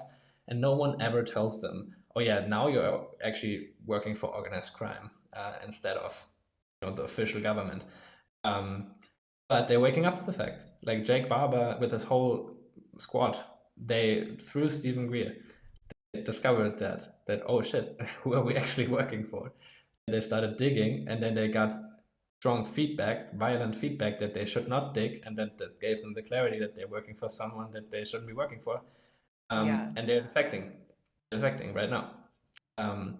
And things are being set up by Stephen Greer and his people. Like Stephen Greer is like spearheading this entire movement where they are advocating for amnesty, just saying like everything you did, which was illegal, the government did not sanction this stuff from happening. If you come forth as a whistleblower and you tell it all the details, you will not be persecuted. You will not be put in prison. And that is the accusing finger becomes the helping hand kind of thing. That changes the game theory completely. And forgiveness makes, like Stephen said, like eye for an eye makes the whole world blind kind of thing. At the point where this is so extreme, it's so out of proportion, so cartoonish, like how bad things have become in these hidden words, that we need forgiveness. Everything else is ridiculous. And yeah, right now, I guess it's just, I didn't check, but a few months ago, it was like a dozen people maybe defecting, but they're talking to their friends, and like stuff is spreading. And I guess something like the Interbrain could catalyze that, but not even required. It's just happening. And that's a feedback loop, because once you see the scam, you cannot unsee it. And if there is like a mass awakening, especially in these circles, that in these projects, working on these secret weapon programs, and they think they're doing it for national security to protect American families or whatever, and then they realize, no, we're working for absolute psychopaths that have taken control of the machine. They will stop working for them. And they are such a tiny group of these psychopaths that, above all, they're spineless. And I'm not trying to be insulting. It's just like this is the reason why they're there. They can basically wiggle into all of these places because they don't have integrity. That's something you lose through all of that trauma. You're just in pure survival mode, and there's no value that is greater than your own advantage in survival. And that, I think, is what I'm looking at when I say like there's this big shift coming. You have this mass exodus from these programs, and then once the ship starts sinking, it's I would frame what then happens. This is the reality, the timeline that I want to manifest collectively is, instead of like the Nuremberg trials in the Third Reich type stuff, there was the perfect example of how not to do it. It was just like this public scapegoating thing, and then everyone was like pleased, these bad people, look, they were the problem.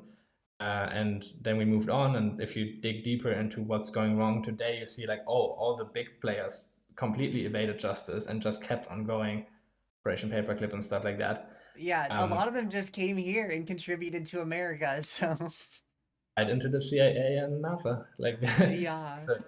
This is not how to do it. Like, this is judgment. To judge means not to understand. we judge collectively, it means we're missing the plot. Like full stop. Like this is how it works in my book, at least.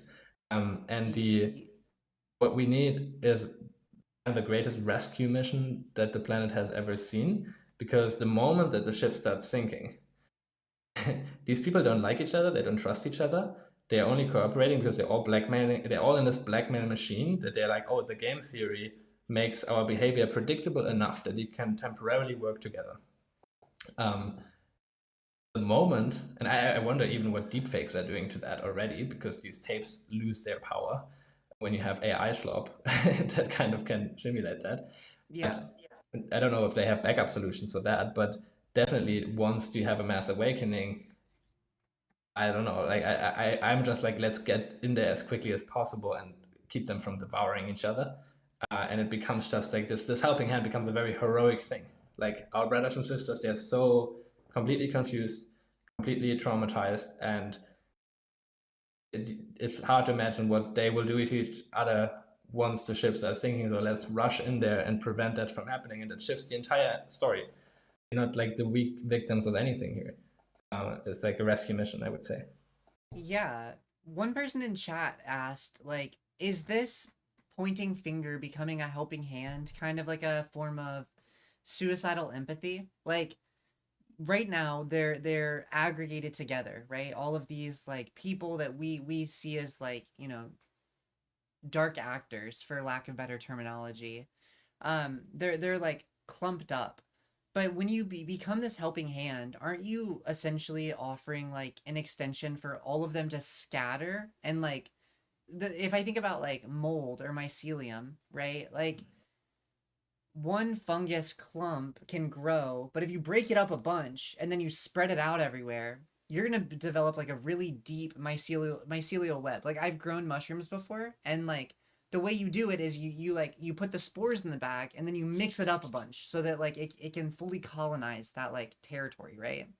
So like, in a way, is that not the helping hand of like, like you're breaking up the mycelium and letting it like recultivate into a new formation in the future? Well, if you maintain the same level of ignorance, like if we go in there helping hand and then they scatter, they do kind of what happened at the end of the Third Reich, and they just scatter across the planet, Yeah. metastasize basically, and then we all get amnesia and forget that we just realized that we cannot not look at these places and have a healthy planet, yeah, then of course. But that's not what's happening, right? It's like we realize that this is much, much, much bigger than everything that happened in history so far. Like this is Yeah. literally it's unheard of. This level of realization that is about to occur, like flood the masses here. That is something where I want to contribute that we learn from the past, and we learn from, like, we need to really understand what's happening here.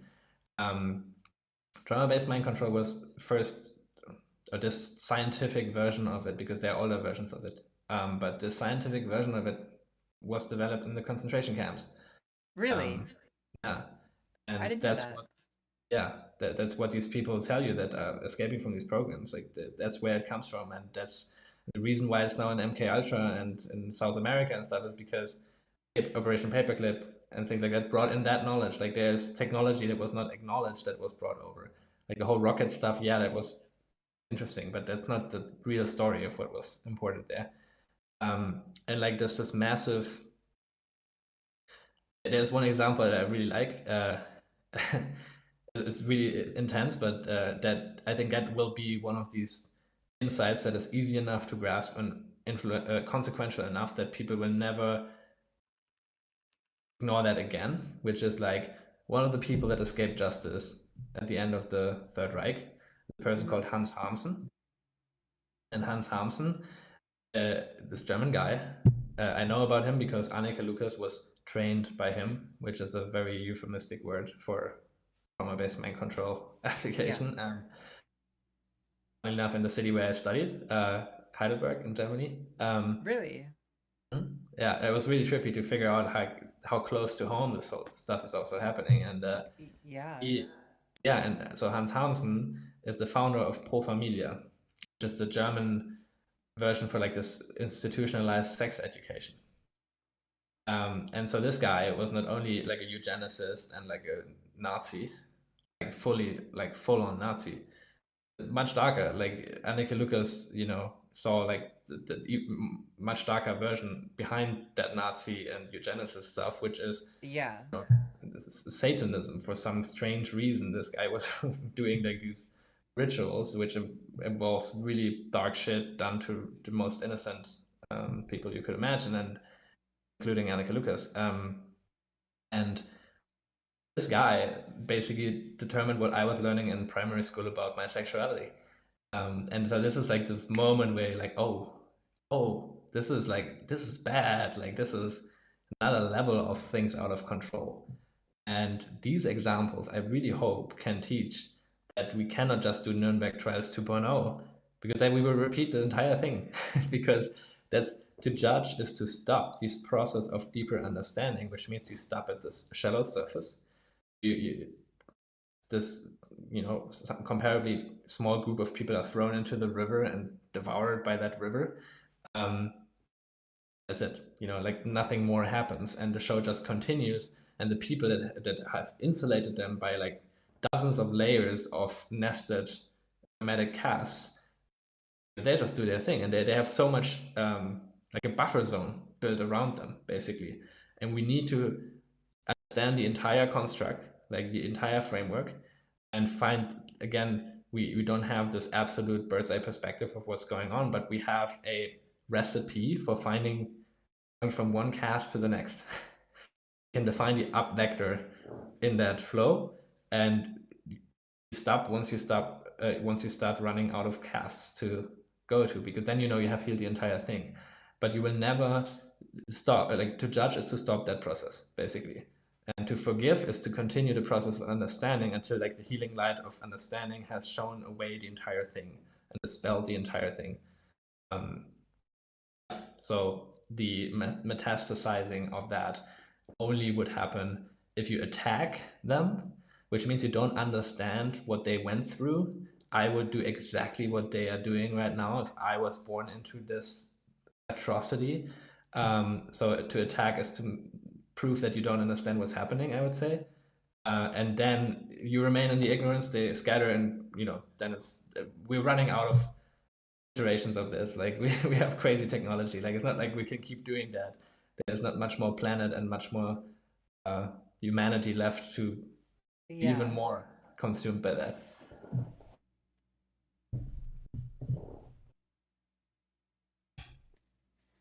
Yeah, it definitely feels like, at the very least, it feels like society is going to crystallize into like one of these modes of production, either this like game A or game B. Because like you mentioned, we're increasingly like one global system rather than historically like a bunch of independent national memomes, for lack of better terms. But like we are kind of this like solidified one now.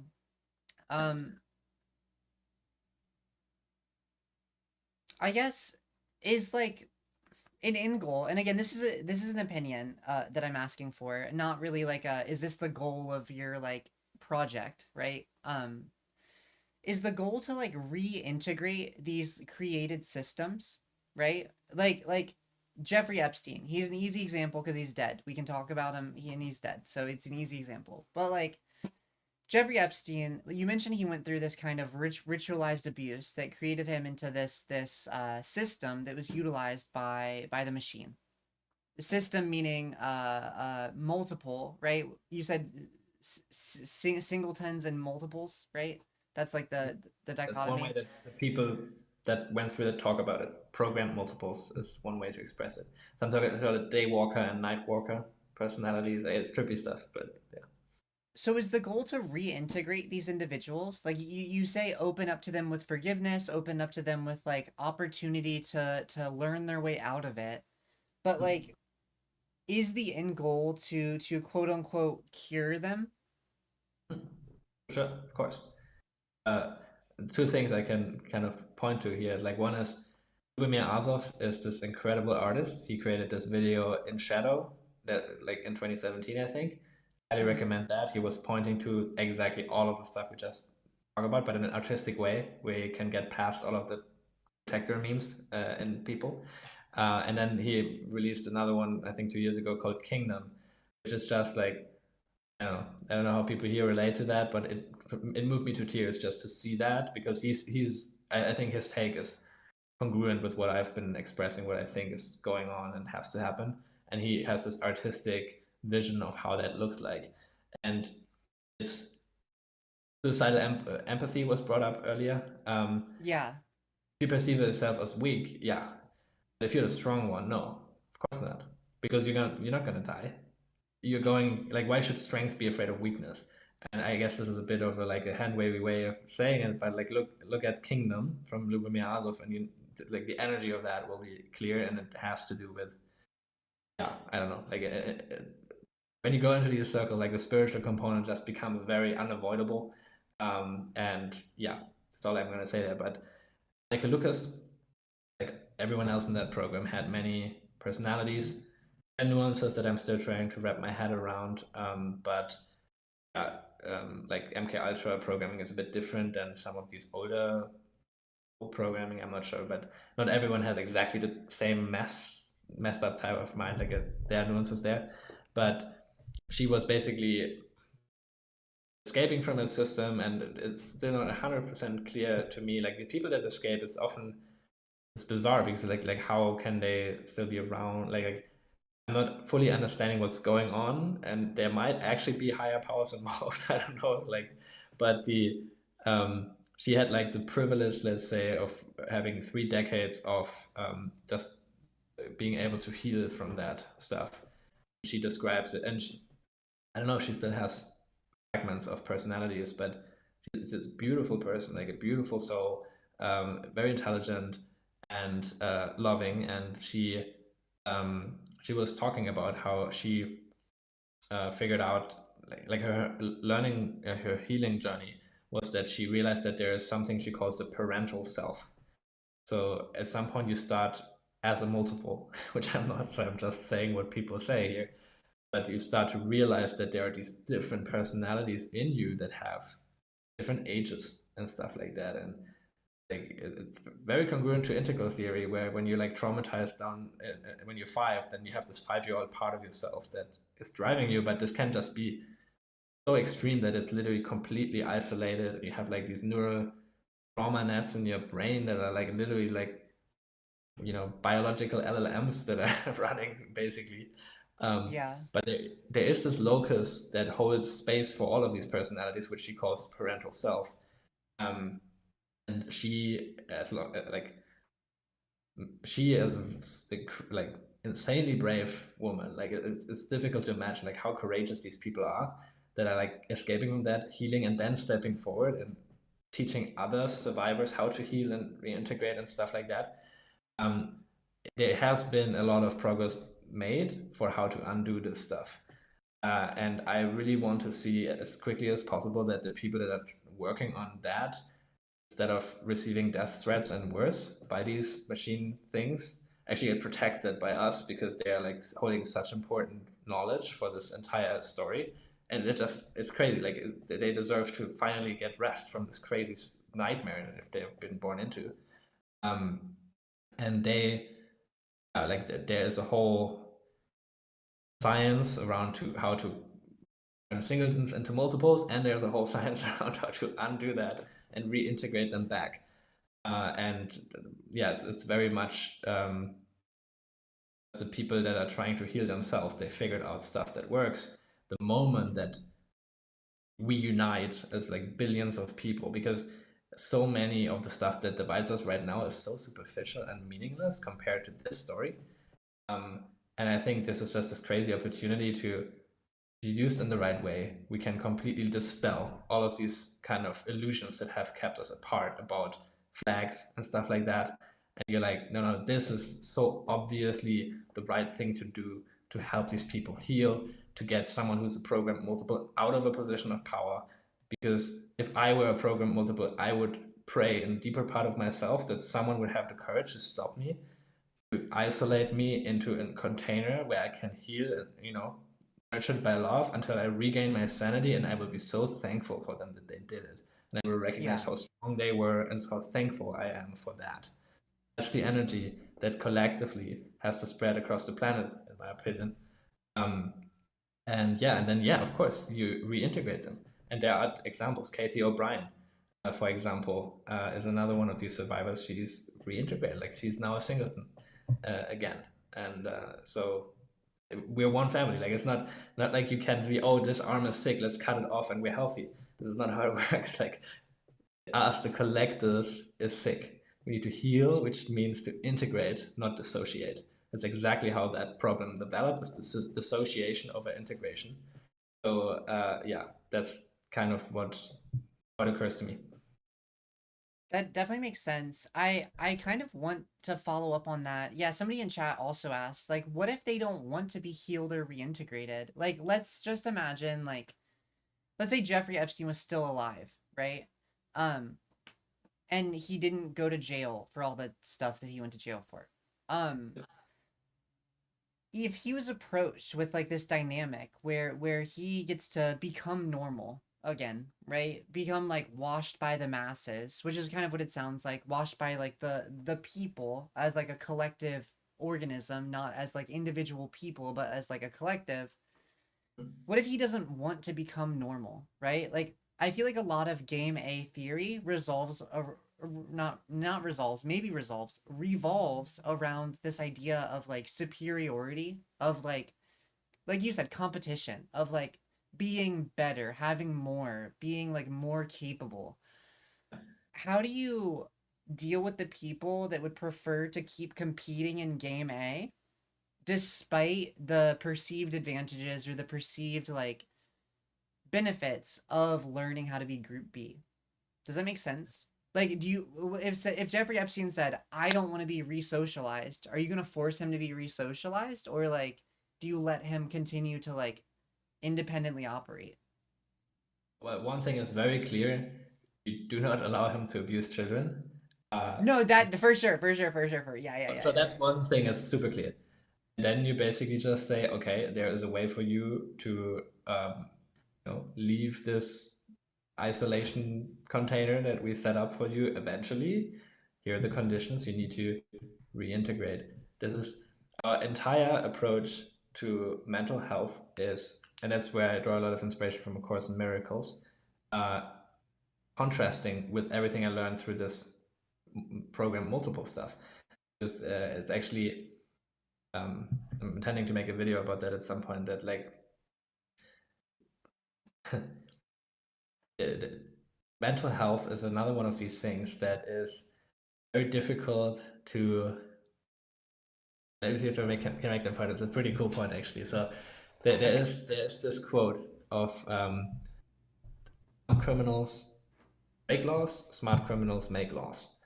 And so, which means when you really meditate on that, which is obviously true, that the man-made laws cannot be used to describe what crime is, because crime can rewrite the laws and then hide itself.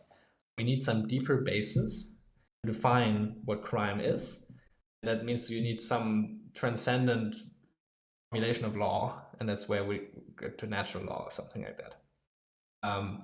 And there's the same point being made. Dennis Schmackenberger talked about that at some point, that he had a friend that went through, after the fall of the USSR, a friend of his went through like these psychological classification books that they had. And the definition of schizophrenia was the first symptom that would show up were negative feelings about the state. That's the definition of schizophrenia, which means obviously the people that wrote that were mentally ill in an absolute sense, like, and to be mentally healthy, I would say we need to define it in an absolute sense as like the fully integrated mind, which is a mystic, like Christ archetype, and is healthy, I would say. So if we're all falling short of that, we're all mentally ill to some point. This example I just brought up is just a clear example of like, obviously the people that decide to weaponize the psychological manual are not super healthy.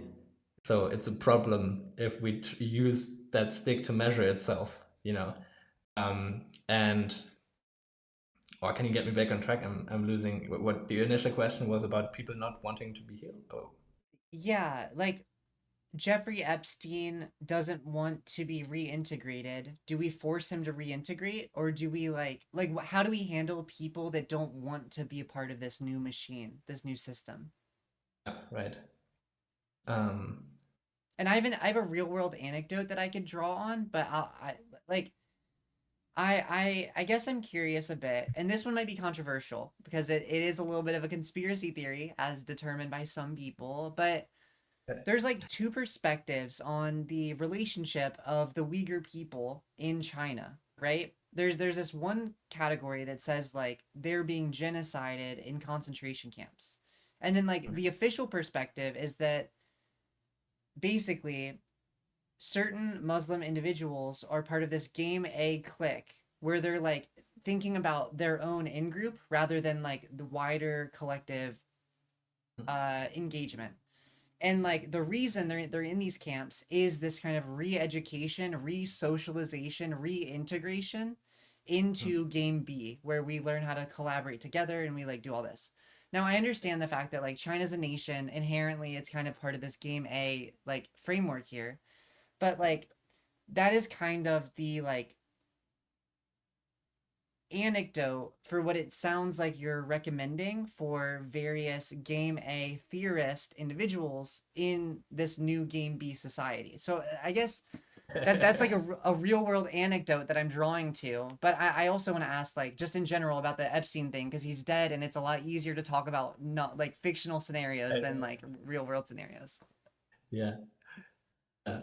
Re-education concentration camps is definitely kind of a vibe killer. So I would just I know it's a vibe killer, but I'm just saying like that's like the way that like these like frameworks are looked at, right? So like and how do we engage with this? yeah. No, but it's so to be fully clear here, like I don't have it figured out. Like I'm exploring in real time with you here.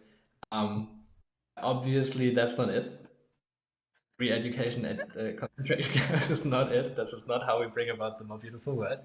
Yet, definitely a loving thing to do when someone is projecting their trauma outwards, abusing children because they were abused as children, for example. Yeah. Yeah, yeah. A loving thing to do is to stop them.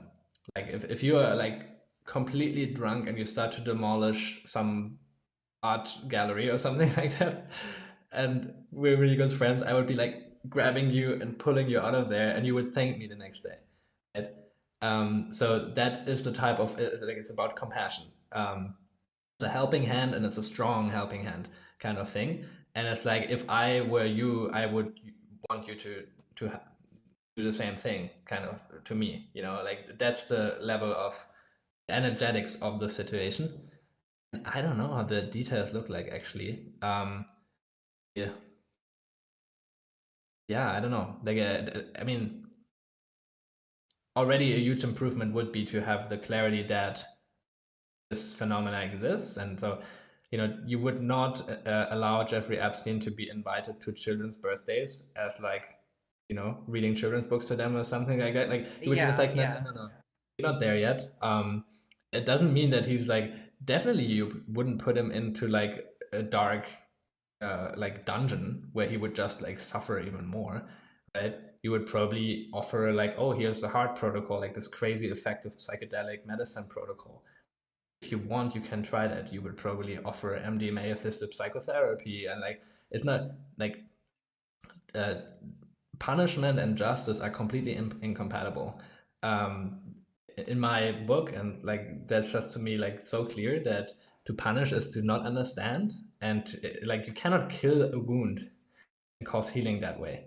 Like energetically, it doesn't make any sense. And so I would say it's just we have incredible healers on the planet.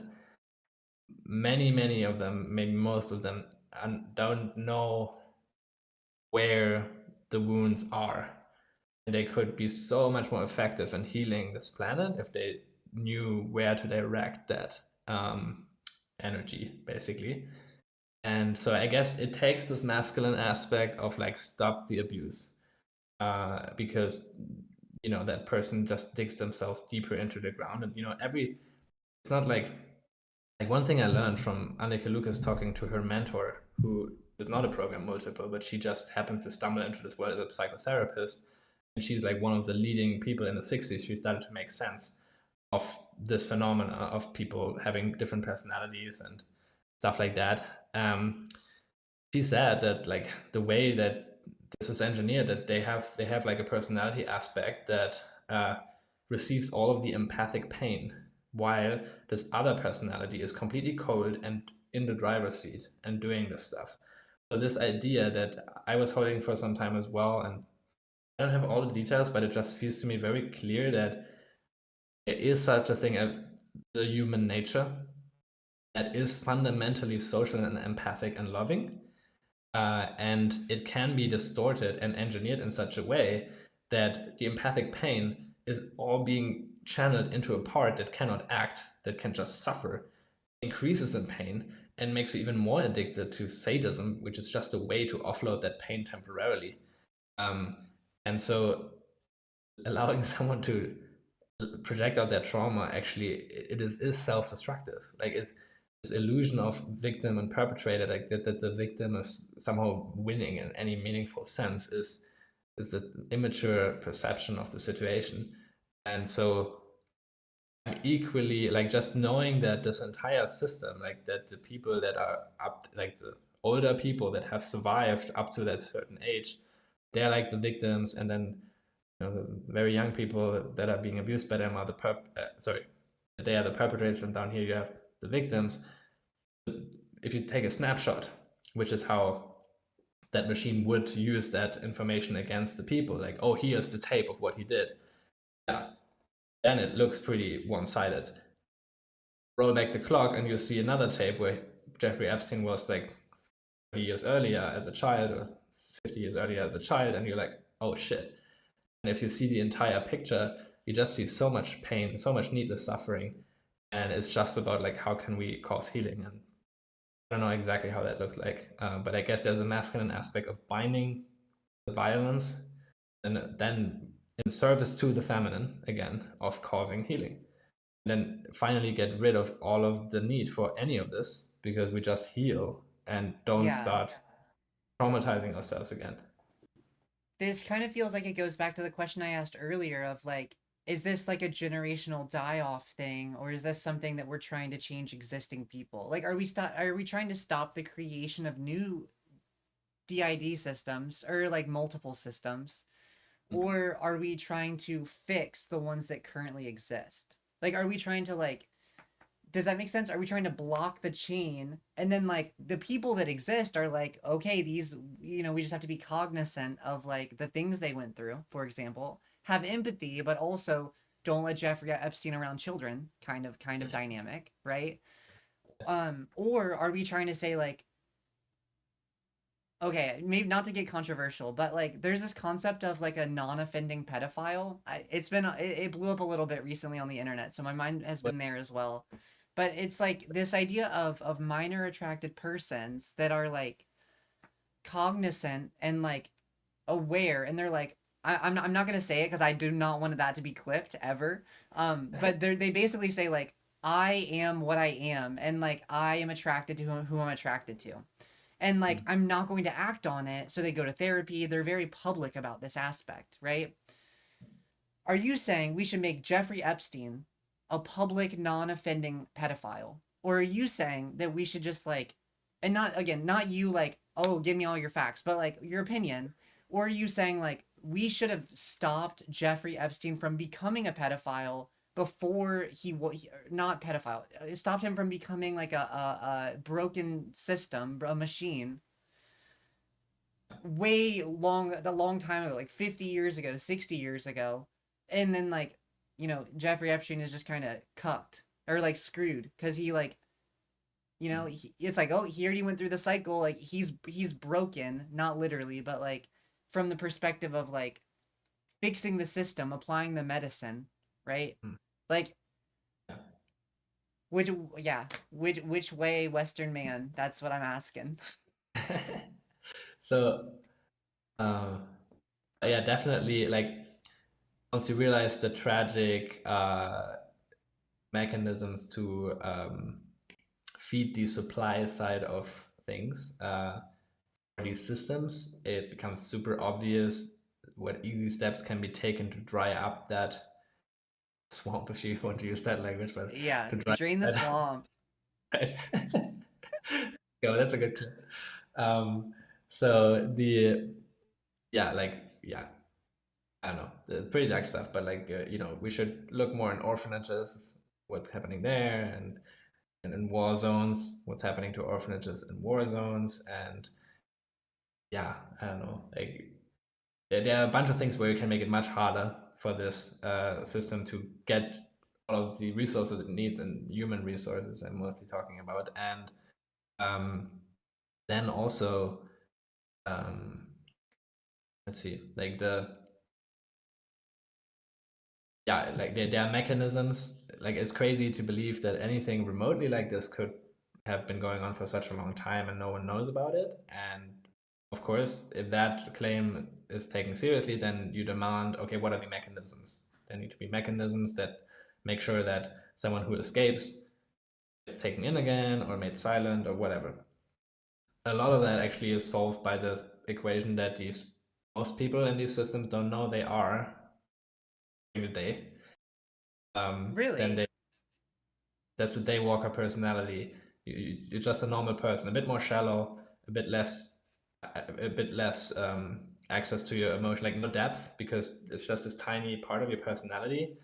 And then you get triggers that trigger the other parts.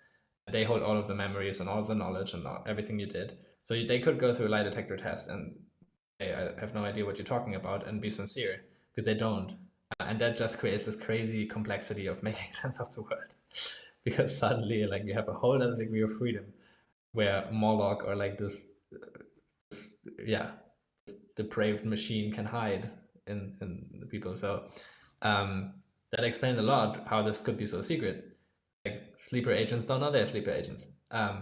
And there are mechanisms that are very sinister, and once they're known, they don't work anymore, which is like, court being weaponized to pursue people trying to help these victims and persecute the victims, and then they get taken back again into the system in like crazy obvious cases where if the public would follow that, none of that would work. It's cartoonishly evil.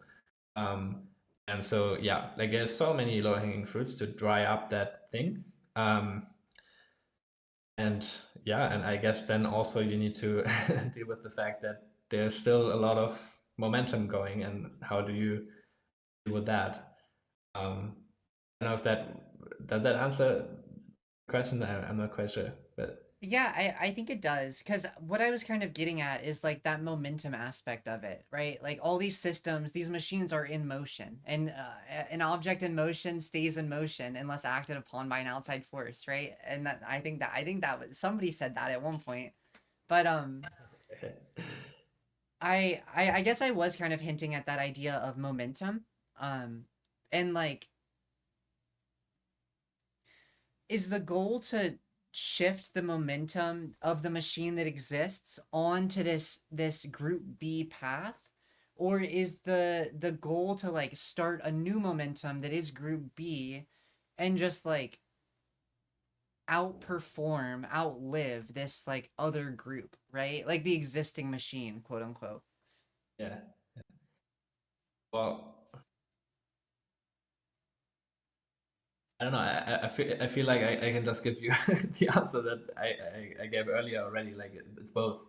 Yeah, It's yeah. both the right relationship, and it's like one aspect is the masculine one that requires this Shambhala warrior hero archetype of like fearlessly going towards the most crazy shit you could ever imagine. And that's something I got from the Course in Miracles, which is this kind of metaphysical spiritual principle that is highly non-obvious but makes a lot of sense to me, which is like, we think danger gives rise to fear, and so we need fear to protect us from danger. And that's a belief that is based in a kind of materialist understanding of Newtonian causality in space-time. And there are way more sophisticated and beautiful metaphysical understandings of reality that are more comprehensive than that, where mental space exists orthogonal to space-time.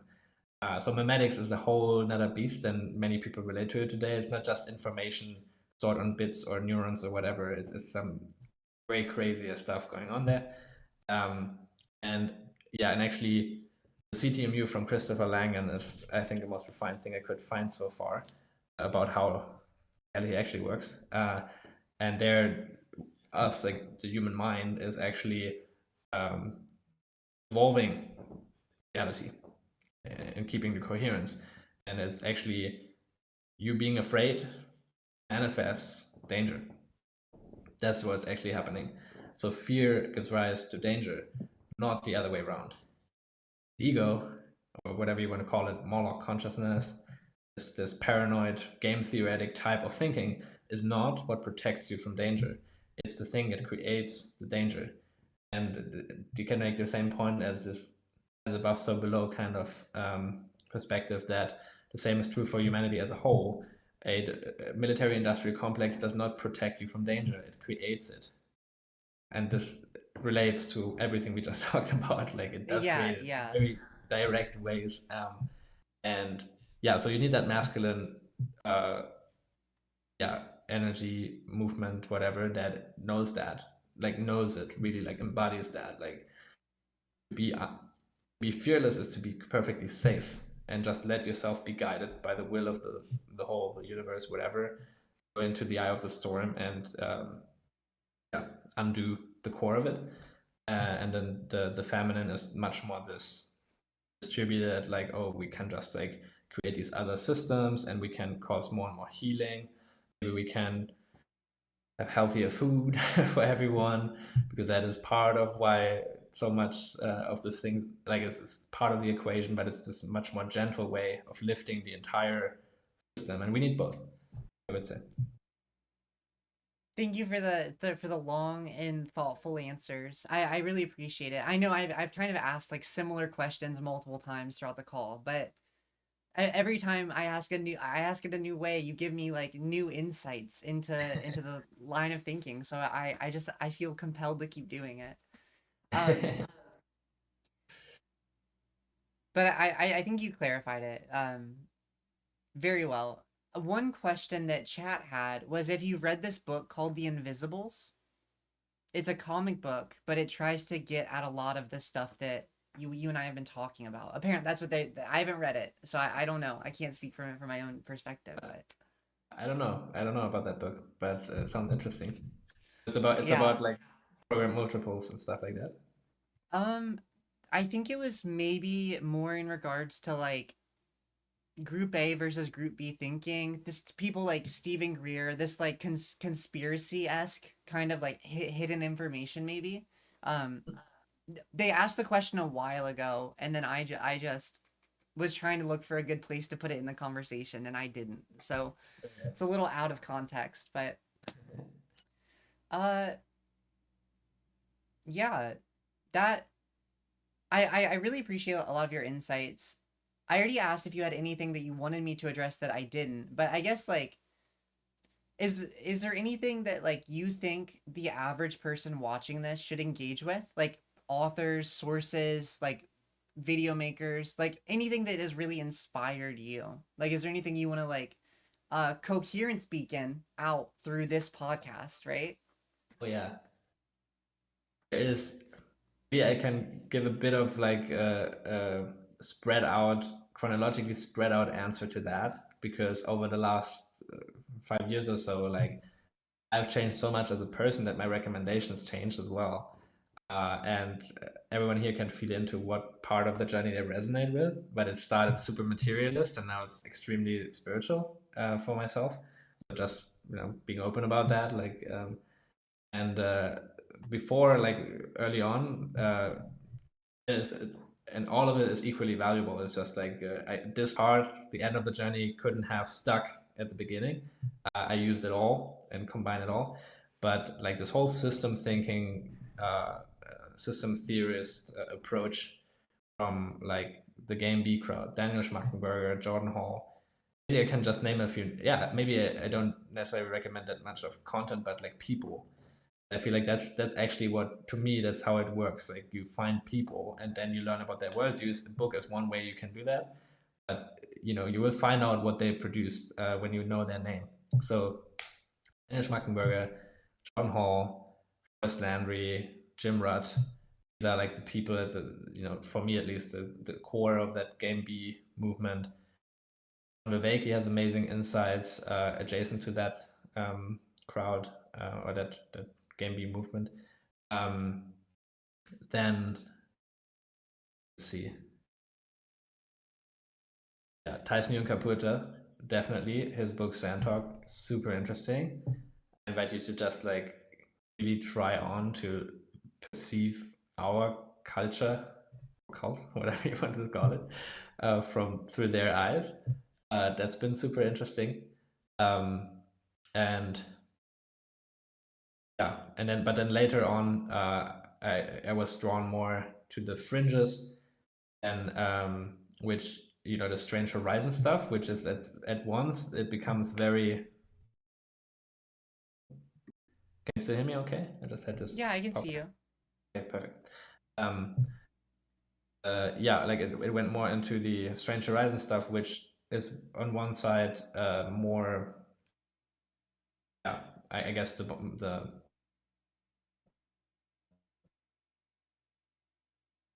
way it works and stuff like that, where it's been very interesting, people like Stephen Greer and stuff like that, but then also the spiritual expansion of that, which mainly came through making sense of channel text. So the raw contact is extremely psychoactive. It's stretching a lot of how far you can take things in terms of worldviews. Aaron Epke is a fantastic spiritual teacher that is known for breaking down the law of one, which is an extremely highly sophisticated channel text that he helped me understand better. And yeah, so yeah, that's pretty valuable.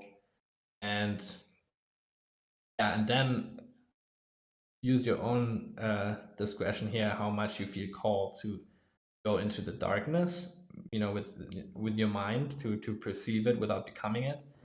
I do feel called to do that, and I think there are many others out there, but it's not every one of us has to do that, and it's really like strong disclaimer here.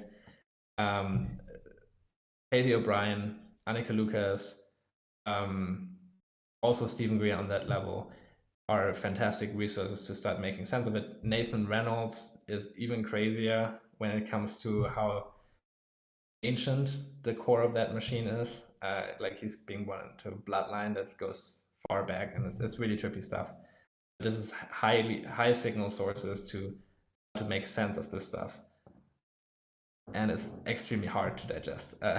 So really don't need to go there if you don't feel truly called to do it. But if you do feel called, do the Course in Miracles. It's a course. It's a work. It has workbook lessons. You can finish it in 1 year. It's like 365 lessons, one for each day of the year. Because that to me is like it trains you in miracle consciousness, which is training your mind to be fearless and to be able to handle this stuff. I would say, like, it's not like that's not why the course exists. It's not what most people don't use it because of that. But if you feel called to go into the eye of the storm, to the occult core of the machine, make sense of that, and really, cause healing instead of just hurting yourself and then needing help because you went too far and too quick into that. The Course in Miracles is, if you can handle the Christian language, which took me a while because I was hyper atheist before, but if you can get around that, it's a non-dual teaching. It's amazing. It will teach you how to only perceive the world through the lens of either there is the expression of love or a cry for help. This is all there exists, really. Everything else is distracting you from what's really going on.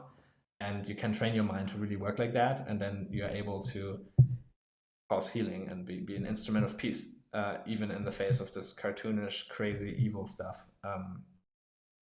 Yeah, I'll leave it at that. Well, thank you very much. I appreciate it. I don't have any other questions, so just one more opportunity for you to kind of get anything off your chest that you wanted to say, and any like closing points on any of the stuff we talked about earlier? Anything like Mm, that? I guess one thing I could say here is that um, I feel so called to do the work that I'm doing. I laid it out earlier with the instrument, the music, and the musician type of stuff. I did this crowdfunding campaign for the instrument, which is the reason why it's almost here, because I had the luxury to work on it full time for the last few months. Um, and that chapter is now, coming to a close, but the mission is much longer than that. I'm working on another crowdfunding call coming up. That is where I want to lay out basically everything we talked about here, roughly. Maybe not that detailed, but just uh, yeah, communicating that now the instrument is there, the music needs to be performed with it, Yeah. uh, and that is something yeah, all the bandwidth that gets released through financial support through the crowdfunding page, and it's the same page for the instrument and the music project Liminality as a whole. All of it I will channel directly into exactly all of that stuff that we've been talking about. So to any degree that anyone here felt inspired by that, or I don't know, agrees that this is valuable, a super direct and extremely appreciated way to catalyze this journey is just financial support through the crowdfunding page. So I can just keep walking that path and being of service. Yeah, definitely. And I'll make sure to put the Open Collective page. Is that the best thing to link below? Or would you have a different website you prefer I link? No, like that is the place for people to support the project, and it links to all of the other places as well. So I think that's great. But my YouTube channel Okay. is more the outlet right now, but that will probably also diversify going forward. Yeah, I'll make sure to put that in the description. Everybody definitely check out David Rugg and Project Liminality if you're interested in this kind of collective, truth-driven focus. I called it a platform earlier, but it's not a platform. It's like a new modality of engagement. So briefly, I know I'm closing up, but do you envision other people building other stuff on top of it? Like people use Git to develop other projects. Do you see people using your project to develop other projects?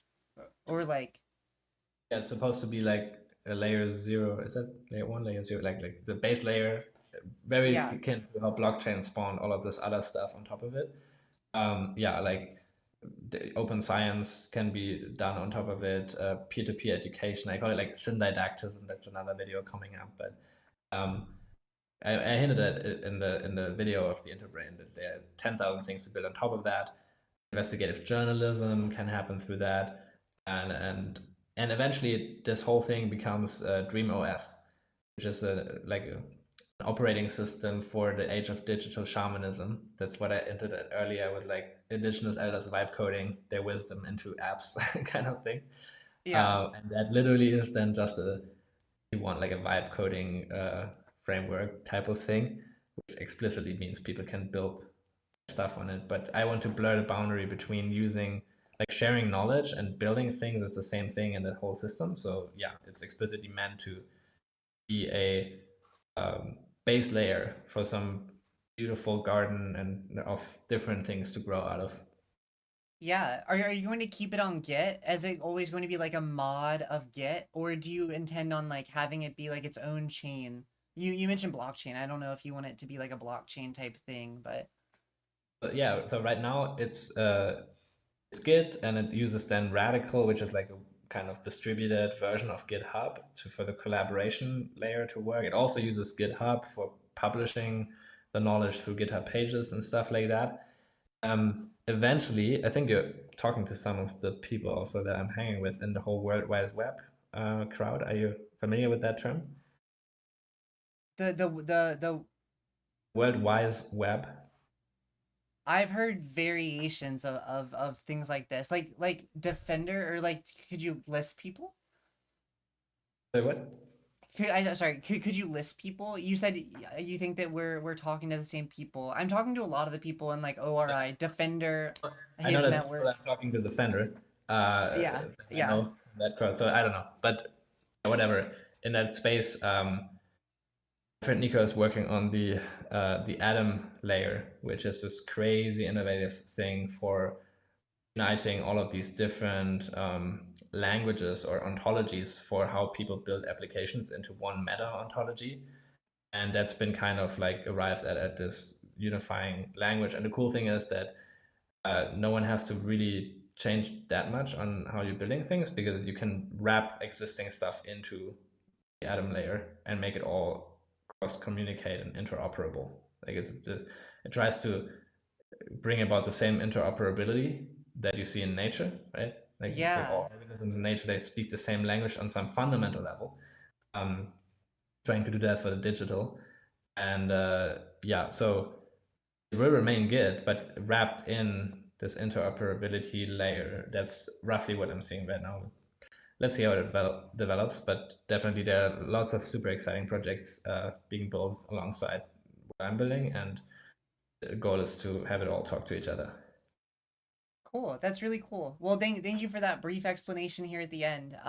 I'm gonna wrap things up, but I really appreciate chatting with you. I'm sure we'll be in touch again. You know, I do this little Memetic Monday thing, and I think we're trying to turn it into more of like a touch point, so that like there's like cultural aspects that are engaging with people, while all of you lovely tech people do all of your tech based stuff. Um, Anyways, so it was great talking to you. I'm sure we'll be reaching out again to see if you want to come back up. But yeah, Maybe just a tiny disclaimer, like for what it's worth, everything I said here is highly my very own unique perspective on things. I've been not speaking for anyone except for myself. That goes for all the Game B, Game A stuff. All of my peers in the technology space. Like just to be clear, I want to make that very clear. Like this is only how I personally see things. I'm not speaking for anyone else but myself. yeah, me as well. I'll also put that disclaimer because I said some kind of controversial things today, so I'll isolate that to myself. Yeah. But yeah, I definitely appreciate your perspectives. Thank you, David. Thank you. Really enjoyed it. Bye. Bye. Have a great day. I I feel like I wrap up calls so quick. I'm just like, okay, bye. But if I don't do that, I talk to them for way too long. Like I think I tried to close that what twice, three times, and then like I just kept going. Call it the opposite of an Irish goodbye. Anyways, y'all, I hope you spectrum things. I hope you guys enjoyed that interview with David. I really enjoyed it. I'm excited to play with his software more. I downloaded it. I have it. I have Obsidian. I have like the whole thing, but I couldn't get it to I couldn't get it to work. So very excited to try it when it's a little bit more developed. I also love Memetic Mondays. I think it's really fun to explore kind of this like cutting edge, I guess, of technology mixed with like I don't know. There's so many things mixed into memetics, with like politics, like dialecticalism, like spiritualism, like materialism. Like memetics kind of touches everything. So very much enjoy memetic Mondays, and I'm calling it here. But I hope you guys have a great rest of your day. I love you all, and I will smell you later, alligators. And I'm gonna wave so that I know when it ends on the YouTube. Wave twice so that I can make sure I see it. Wait for my wave. 5. Okay. Oh, I think the wave's coming. I'll see you guys later.